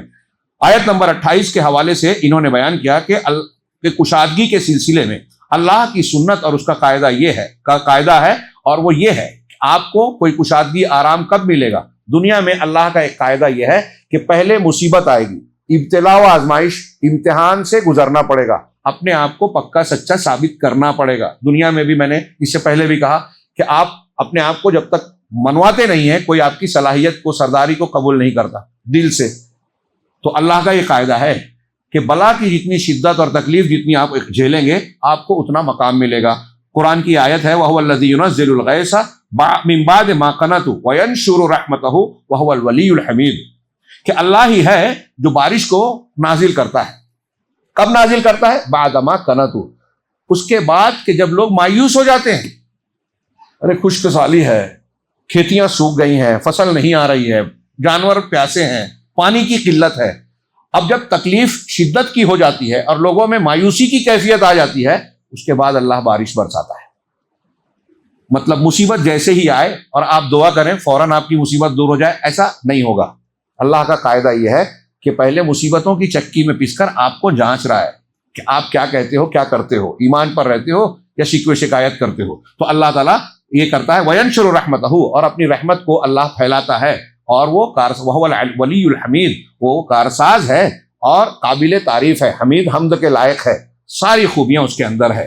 ہاں، نمبر 4، کسی انسان کے لیے یہ گنجائش نہیں ہے کہ وہ اعتراض کرے یا ذریت کے معاملے میں غمزدہ ہو، اس لیے کہ اللہ تبارک و تعالیٰ، ذریت مطلب اولاد، آپ اولاد کے بارے میں آپ کو اللہ نے بے اولاد رکھا ہے، صرف بیٹیاں دی ہیں، صرف بیٹے دیے ہیں، دونوں دیے ہیں، تو کسی پر شکایت کرنے کی گنجائش نہیں ہے، کیونکہ یہ اللہ کی نوازش ہے، عطیہ ہے، اس میں انسان کی اپنی مشیت نہیں ہے، صلاحیت نہیں ہے۔ ہمارے ہاں لوگ تانا کسنے لگتے ہیں غیر مسلموں سے متاثر ہو کے، ارے ان کو تو اولاد نہیں ہو رہی ہے، اللہ نے نہیں چاہا نہیں دیا، ارے اس کو تو لڑکی ہو رہی ہے، تو کوئی اس سے نفرت کرتا ہے، کوئی جو ہے وہ ابورشن اور قطع نسل کے مختلف طریقے اختیار کرتا ہے، نسل بندی وغیرہ کیا کیا چلتا تھا، اب نئے نئے طریقے بن گئے۔ تو یہ اللہ کی نوازش اور اللہ کے فیصلے ہیں، ان پر اعتراض کرنا، اس کو بدلنے کی کوشش کرنا، یہ اللہ رب العالمین پہ اعتراض اور اس کی مخالفت ہے۔ تو جس کو اللہ تبارک و تعالیٰ نے بیٹا دیا، اسے اللہ کی حمد اور تعریف کرنی چاہیے، جس کو بیٹی نفس نوازا اسے تعریف کرنا چاہیے اللہ کی، جس کو دونوں دیے اسے بھی تعریف کرنا چاہیے، اور جس کو اللہ نے نہ بیٹا دیا نہ بیٹی دی، بے اولاد رکھا، اسے بھی اللہ کی حمد بیان کرنی چاہیے کہ اللہ جانتا تھا کہ اس کے لیے یہی بہتر ہے۔ چنانچہ قرآن میں اس میں فرمایا للہ ملک السماوات والارض، اللہ ہی کے لیے آسمان اور زمین کی بادشاہت ہے۔ اب بادشاہ پورا اختیار رکھتا ہے، جو صحیح ہے، جو اس کے علم اور حکمت کے مطابق ہے، وہ فیصلہ کرتا ہے۔ چنانچہ یخلق ما یشاء، جو چاہتا ہے وہ پیدا کرتا ہے، یہب لمن یشاء اناثا، پوری کائنات کا بھی معاملہ ہے، اور انسانوں کا خاص ہے کہ جس کو چاہتا ہے عورتیں دیتا ہے، اناث مؤنث یعنی لڑکیاں دیتا ہے، جس کو چاہتا ہے بیٹیاں دیتا ہے، اور جس کو یہب لمن یشاء الذکور، اور جس کو چاہتا ہے بیٹے دیتا ہے، او یزوجہم ذکرانا واناثا، اور جس کو چاہتا ہے بیٹے اور بیٹیاں دونوں کو ملا کر دیتا ہے، دونوں ہوتے ہیں، وَيَجْعَلُ مَن يَشَاءُ عَقِيمًا، اور جس کو چاہتا ہے بانجھ رکھتا ہے، بے اولاد رکھتا ہے، إِنَّهُ عَلِيمٌ قدیر، وہ پورے علم والا اور پوری قدرت والا ہے۔ علم رکھتا ہے اس لیے جانتا ہے کس کو کیا دینا ہے، قدرت رکھتا ہے اس لیے جو جانتا ہے چاہتا ہے وہ کرتا ہے۔ ہاں، ذکر اللہ الاستغفار، اب یہاں ایک چیز انہوں نے بیان کی کہ اللہ تبارک و تعالیٰ نے فرشتوں کے استغفار، ہمارے اور آپ کے لیے استغفار کرتے ہیں، ان کا قرآن میں 2 جگہ ذکر کیا، ایک سورہ شورى میں، یعنی یہاں وَيَسْتَغْفِرُونَ لِمَنْ فِي الْأَرْضِ، کہ زمین میں جو لوگ ہیں اللہ کے فرشتے ان کے لیے جو ہے استغفار مغفرت طلب کرتے ہیں، اور سورہ غافر میں کہا کہ یستغفرون للذین آمنوا، ایمان والوں کے لیے مغفرت کرتے ہیں. تو وہ فرشتے جو سورہ غافر میں جس کا ذکر کیا گیا وہ حاملین عرش ہیں، عرش کو اٹھانے والے، اور وہ مغفرت کرتے ہیں، یعنی اللہ تعالیٰ سے مومن بندوں کے لیے، صرف مومن بندوں کے لیے مغفرت طلب کرتے ہیں. یہ بھی اللہ تعالیٰ نے ایک انعام اور ایک انتظام کیا ہے کہ ہم اگر ایمان والے ہیں تو ایک مخلوق پوری ہمارے لیے دعائے خیر کرتی ہے. اور اسی طریقے سے سورہ شورا میں جو ہے وہ آسمان کے فرشتے ہیں حاملین عرش سے الگ. ہاں، اور عرش فرشتے کتنے ہیں حدیثوں میں ہے کہ اس کی گنتی نہیں معلوم. ایک مرتبہ بیت معمور، کعبہ کی سیدھ میں جو آسمان میں ہے، والبیت المعمور سورہ طور میں جس کا ذکر ہے، اس میں عبادت کرنے کے لیے ایک مرتبہ جو فرشتے داخل ہوتے ہیں دوبارہ ان کا نمبر نہیں آتا. اور اللہ کے رسول نے کہا کہ آسمان میں 4 انگلی 3 انگلی کی جگہ بھی ایسی نہیں ہے جہاں کوئی نہ کوئی فرشتہ رکوع میں، سجدے میں یا قیام میں نہ ہو، اور آسمان ان کے بوجھ سے چرچراتا ہے.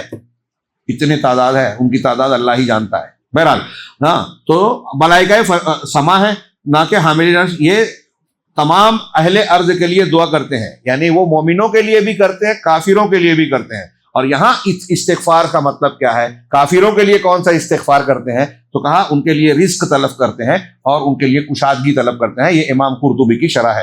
میں آج چاہتا تھا کہ آج ہی ہم سورہ زخرف بھی پڑھ لیں، کیونکہ آج کی قیام میں یہ پڑھا جائے گا. حالانکہ یہ بھی ایک سورہ اور اس کے بعد سورہ دخان وغیرہ، تو میں نے تو سوچا تھا کہ سورہ زخرف پر گفتگو ہو اور سورہ دخان کا سرسری ذکر کر دوں گا، لیکن یہ چیز رہ گئی. کل کے درس میں انشاءاللہ ہم سورہ زخرف پر کچھ گفتگو کریں گے، اور پھر اس کے بعد والے دن میں اللہ جو توفیق دے گا انشاءاللہ غور کر کے وہ اختیار کریں گے. اللہ تبارک و تعالیٰ سے دعا ہے کہ وہ آج کی اس فضیلت والی رات میں پروردگار ہمیں اخلاص کے ساتھ قیام و عبادت کی توفیق عطا فرمائے اور اسے قبول فرمائے. لیلۃ القدر خیر من الف شہر کا جو موقع جہنم سے آزادی اور مومن بندوں کو نوازنے کا پروردگار نے مقرر کیا ہے، اس موقع پر ہم کو ان خوش نصیب لوگوں میں پروردگار شامل فرمائے جو اس بے تحاشا اور بے پناہ اجر و ثواب کے حقدار بننے والے، جہنم سے اپنی گردن کو آزادی دلانے والے اور اللہ کی جنت کے مستحق بننے والے بندے ہیں. پروردگار ہمیں ان میں شامل فرمائے، ہم سب کو جنت میں ملائے. وآخر دعوانا ان الحمد للہ رب العالمین وصلی اللہ علی نبینا محمد.